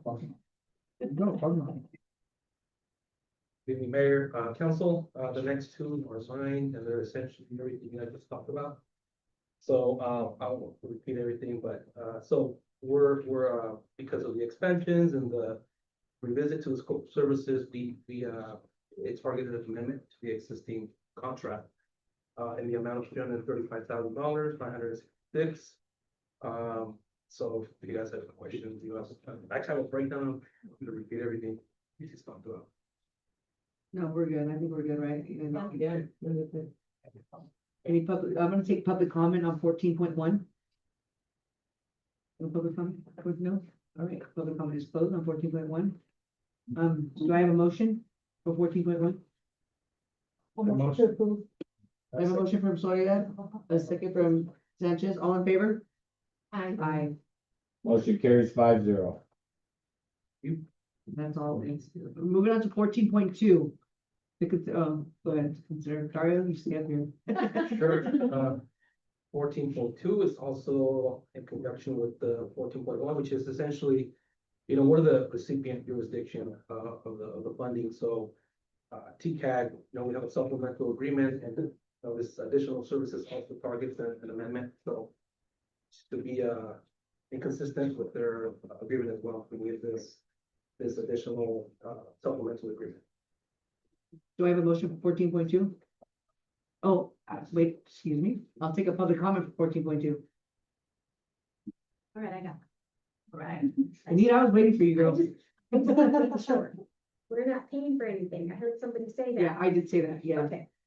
Right, yeah, no, this is coming out of the TCAG Okay. Measure R and funding that they're giving us. There was All right. initially, 8 years ago or so, high-speed rail, granted, Tulare County, funds for Cross Valley Loop, which was to connect to the future, Hanford Station, going from Porterville on the east side, Lindsay, Exeter, Farmersville, Visalia, and ultimately to Hanford. And on the west side, it started at Huron, Lemoore Naval Air Station, Lemoore, and then Indian Hanford. So that's hence the loop. And this is part of that. So theoretically, this would primarily be designed for buses currently, but theoretically, it's located on the train tracks because if and when there were a short rail line that they could theoretically have access to that. Depending on who you ask, that's a big if, and when that happens, but regardless, we have the money, and so we're trying to make the best out of the funding that is available. Fix the train tracks over there. Well, we don't own the train tracks, Then unfortunately. Can you go back in the box? All the road to. We don't- There you go, we got it, we got it. Good, thank you. No more public comment on 14.2. At this time, public comment is closed. I have a motion for 14.2. I move, we approve 14.2. I have a motion from Nate, a second from Sanchez. All in favor? Aye. Motion passes 5-0. Okay, moving on to 15, the public hearing, 15.1, the ordinance number 704. This is also by our, your face tonight. Until next week. More coming. So essentially, this one here, it's ordinance 704. With, with hundreds of houses coming in and us not having an underground ordinance, it targeted a concern to us, and so before you is it's an ordinance that helps us, authorize the people to underground, all the new development that is coming in. Within the ordinance, there's also exempt for facilities, and that's up to the director, if we decide to exempt some of those improvements, because it's not only new development, but it's also existing facilities, so. But this again, this will cover it. So, I do have a comment. So what's the standing practice? How long have the standing practice been to underground new development? So 5 years, 10 years? So we haven't had any in a long time. But It's, just I hear like in Like in general, your it's- experience though, other cities. oh, absolutely, yeah, that's what, because. Yeah, you have other experience in other Yeah, so- jurisdictions. I'm just curious, like, is there a history of this? Absolutely, yeah, every time that I work for, I have to introduce it because it becomes an issue, right? You're making new subdivisions that. And aesthetically, we don't want it for the city, right? And public safety, and so we really want to get as much underground as possible. Hasn't it been over 10 years that? It's been a long time. No, yeah, but No, not yet. wide, it's been over 10 years. Let's see that Yeah. stage. At least 20 years. Oh, wow. Okay. And I just wanted to highlight that this is an example of us hiring appropriate staff under our leadership and making sure that we're forward thinking, right? Unfortunately, this is not gonna be applicable, right, to the phase one of. Or But fortunately, it's not affected. it's not affected, okay, so, but good, it's not affected, so we have good master planners over there.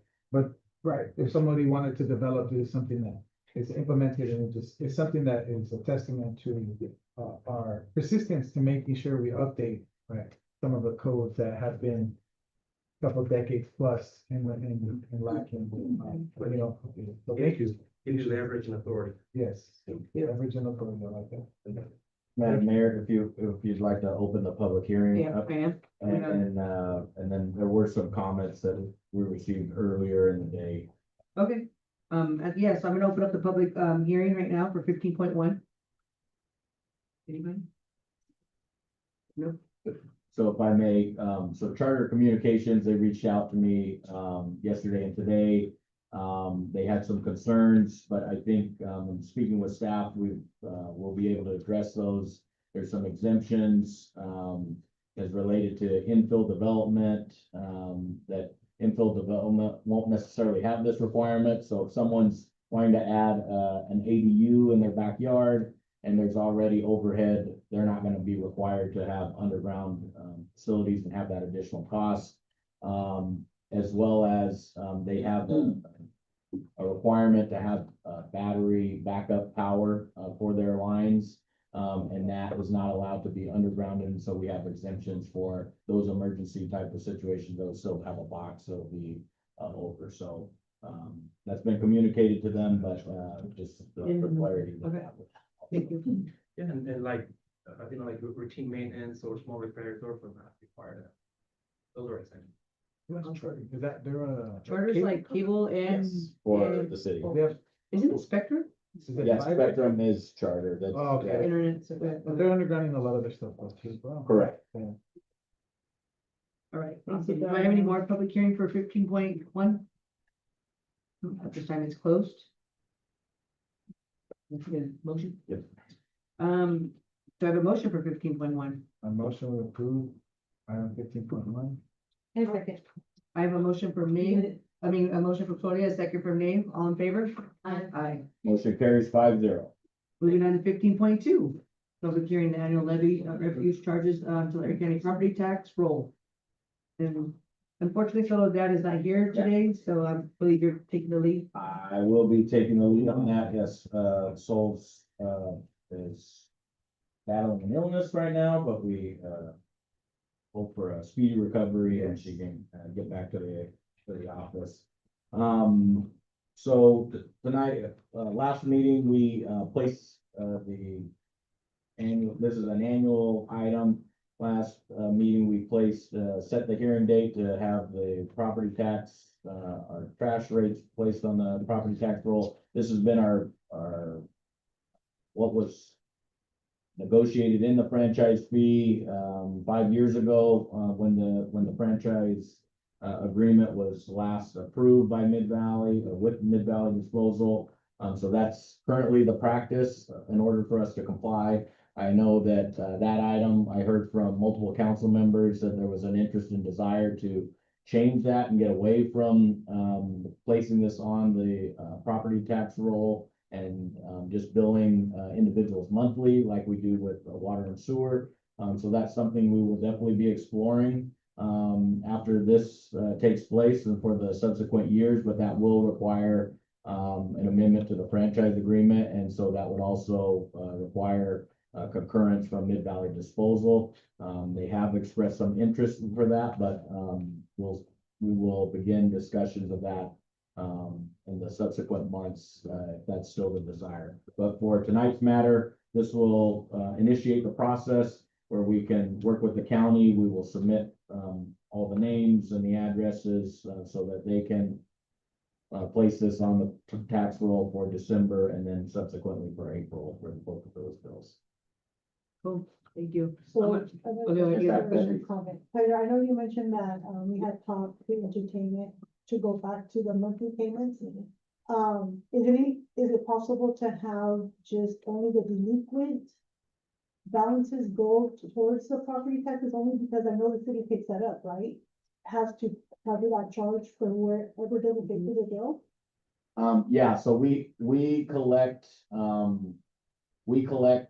and receive the funds via the county on the property tax, and then we turn around and we pay Mid-Valley. So we act as the middleman, where they're not collecting the fees directly. But in order to comply with the franchise agreement, the current agreement says that we will utilize this. Now, I don't know specifically, but I could speculate that oftentimes, when there's high levels of delinquencies in jurisdictions, often there is a want and a desire, to utilize property taxes and place the bills on property taxes so that you will have a much higher rate of collections. And so I would anticipate that historically there was probably a difficulties with high delinquencies in the city, hence why that shifted to going to the property tax rolls. Now, again, Mid-Valley, we've had meetings and, they would like, payments more regularly than twice a year. And so I think there's an interest and desire to change that and go back to monthly billing. So I think they would be open to that, but again, that wouldn't take place until a year from now, as far as when that would look like, because this would cover all of this upcoming fiscal year. But we have a new system, right? Correct. That we could use and add the water and all that. Yeah, and because we've also invested in some printing materials with some with the envelope stuffer for some other things for our water and sewer bills. So you know, with the exception of just printing an additional piece of paper, it more than likely it's not going to be much more to be able to add this and be able to do this from a you know, from a workforce standpoint. So I'm just curious what happens when there is a delinquency, right? So we don't turn water off because I know that, but what happens when they don't pay for 2 months of trash? Well, we can turn off water for delinquencies in water. We can't turn off sewer, so that's the difference. Okay. But because water and sewer are connected, you can turn off the water if they're delinquent in sewer. So so that's kind of the impetus. And so we can still utilize those mechanisms if people are delinquent with trash. If they are also a water customer of ours. But then ultimately, in the same way that we would place delinquents on the tax roll and place a lien on it, then we would, you know, utilize that methodology as well. We could still do that. And then the people that open. But yes, we would still have to pay the bill as far as due Mid-Valley. Yeah, so we would still be responsible for it, and then it's up to us to collect it. We really don't have any other option besides placing it on the tax roll, or, you know, subsidizing somebody's choice to not pay the bill. So, I'm just curious, if we maintain the course and we, continue to just collect twice a year, would that affect us? Would it be cheaper to do that, or does it matter? Right, if we're doing it monthly, would it add cost, right? And then, is that gonna be incurred by the users, the end users? And so, you know, they're gonna see their rates go up because they want monthly, payments, so I'm just curious. I mean, theoretically, it could, you know, so when we establish rates, it's the same thing like how we establish water and sewer rates.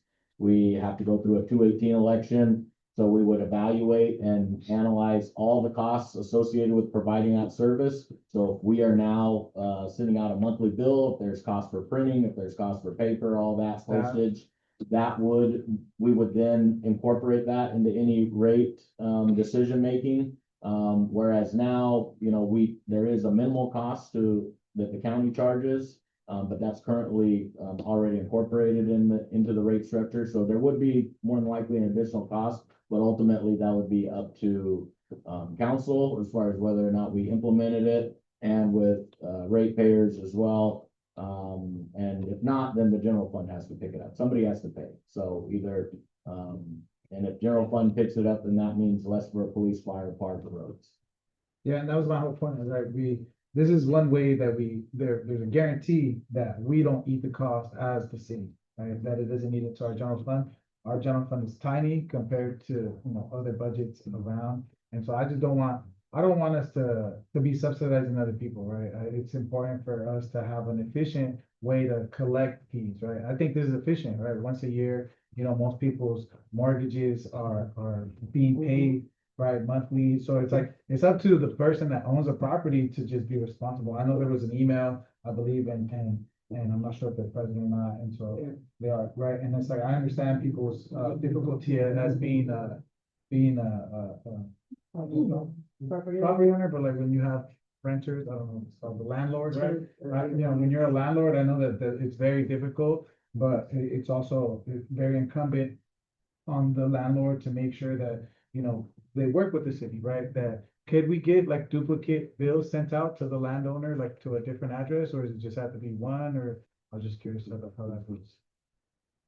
That's not our current practice. That would be an additional cost. So, I mean, obviously we could do that, but I think there could be confusion if we're receiving, if a landowner doesn't necessarily know what's going on, they receive a bill. I'm not even sure if there might even be some, consumer protection stuff. We'd have to look into that. So they might not be able to ask if someone has like a trash. We'd have to look into the details as far as that goes. But that's why I asked, can it only be the delinquencies that are going to? It can be, That but really not under this franchise agreement. How But long yes, is it? but One we more year? can, but we Well, have the to, discussion can happen, and it can be overturned. not to, yeah, Not- it can not- happen today. not I understand. Yeah. How long is this franchise agreement, sir? We have 9 more years on this.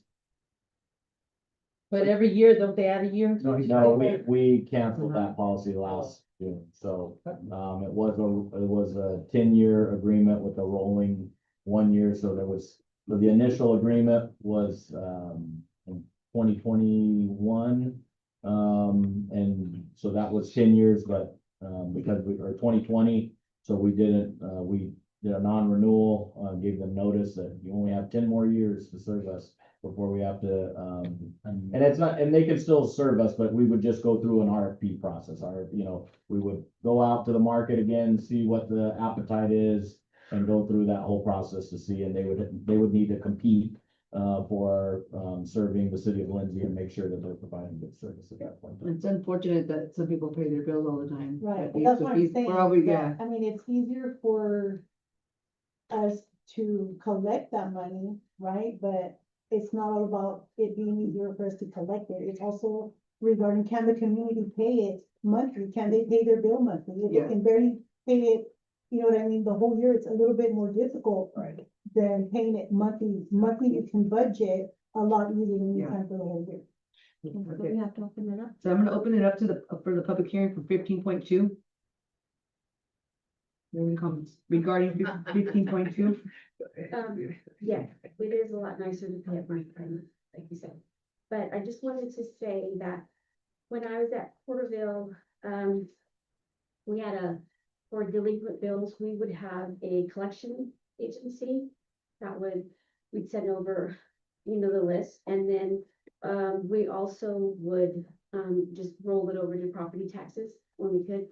But, Porterville had their own trash and refuse. I don't know about in the future, but they did when so that's just. Yeah. But anyway, it is. Yeah, Thank you. thank you.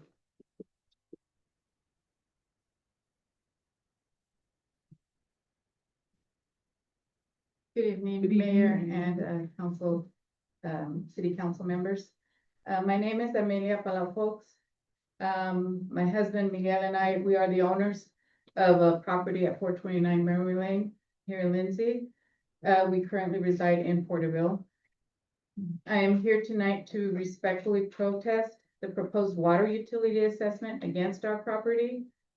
The unpaid water account was established and maintained solely in the names of our former tenants.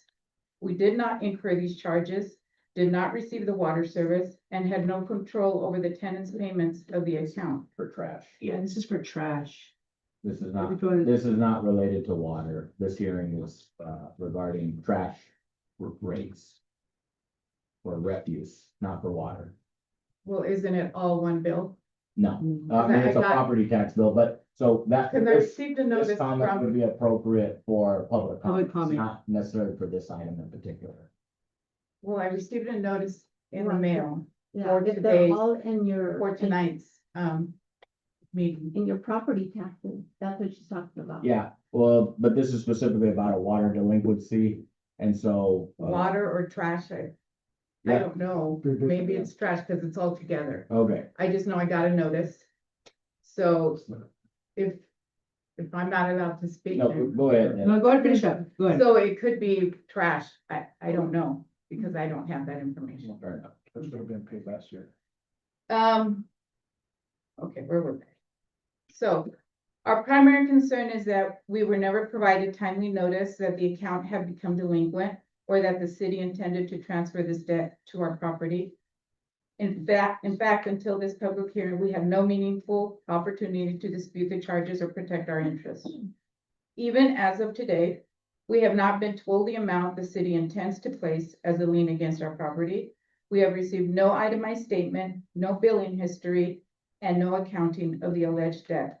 If these charges have accumulated over the course of a year or more, the city's failure to notify us has only increased our potential financial liability while preventing us from taking any action to mitigate those losses. In addition, we've already suffered significant financial damages because of these former tenants. They left behind furniture, clothing, household items, trash that we had to remove and dispose of at our own expense. We discovered unreported plumbing issues, broken doors, and a serious pest infestations that required extensive cleaning and repairs. We also learned that the tenants had been operating a food cottage business from the property without our knowledge or permission, likely increasing water usage and or, trash usage and exposing us to additional liability. As property owners, we understand that repairs and maintenance are part of owning rental property. However, we do not believe it is fair or equitable to require us to absorb thousands of dollars in damages and restoration costs and then also hold us responsible for a former tenant's personal utility debt, especially when we received no timely notice and have not even been informed of the amount being assessed. We respectfully ask the council to remove our property from the delinquent utility assessment roll and revoke any action on the grounds that the city of Lindsay failed to deliver a complete accounting of the alleged changes and proof that all required notices were provided. We are not asking for special treatment. We're simply asking for transparency, due process, and fairness. We have submitted a formal letter protesting said assessment against our property electronically to the city and council members via email. Thank you for your time and your consideration. And as the gentleman stated, we don't want to subsidize somebody else's bill as well. Thank you. Do I have any more public hearing for 15.2 regarding 15.2? No, at this time it's closed. Okay, do I have a motion for 15.2? Well, just a minute. Why don't we address her concern? Because what are we doing about that in case it happens to many other people that have rentals? What do we do? Ultimately, the responsibility is for the property owners. And so if there are issues with tenants, then they are the ultimate, they own the property, they have the responsibility. So it's an unfortunate situation, but that's who we hold accountable if the tenant doesn't necessarily, if they leave. Yeah, I understand that, but about the notification, are they notified in a timely manner to where it doesn't have to affect them as much? Give them the opportunity, if they have to pay it, but having a lien against their property or something like that, what's the guidance on that? So I don't know specifically as far as what we have tonight, and Sol's not necessarily here, who would normally administer that, but we do it the same with all property owners. So if they didn't necessarily receive their notice, they would have received it at the same time that everybody else that was doing. But if they're not in the property, if the renters are getting the bill and the property owners are not, they don't get a bill, how are they supposed to know that the renters are not paying it? Because that's not giving them an opportunity to say, hey, you know what, 1 month, 2 months passed by and you haven't paid your utilities. We're not letting them know or giving them notice, hey, you know what, you have a renter. And I understand it's not our responsibility, right? Because that's their property. But I think it would only be fair that we send one to the person that lives there and one. If they're delinquent or? Delinquent, Yeah. yes, delinquent. But how do you know? So you don't know if it was sewer or I water? don't know if they're. How would we know if there was a renter? Or, or not sewer and water, no, my bad, the trash. Because the water is under That a would- certain name, but if you look under the property. Right, but I'm know just the saying, like, owners are. okay, so finance, that would be a sole question. Or- Like, on their computer, do they Right, see like- this is the property owner, but this is the rent, like, is that an extra step that they're taking there? So I don't know, See, I don't the know letter- if you can The answer. letter I got from the city doesn't even. It's a, tell it's me a that. privacy question too. Can we even release the information of someone that is delinquent on an account they know. open? Is that, And how do we know if they're not still there renting? Yeah, I don't believe so, but I'd have to take a look further. so we can't release that information? I don't We believe. don't, So So how legally. how can we violate someone's right?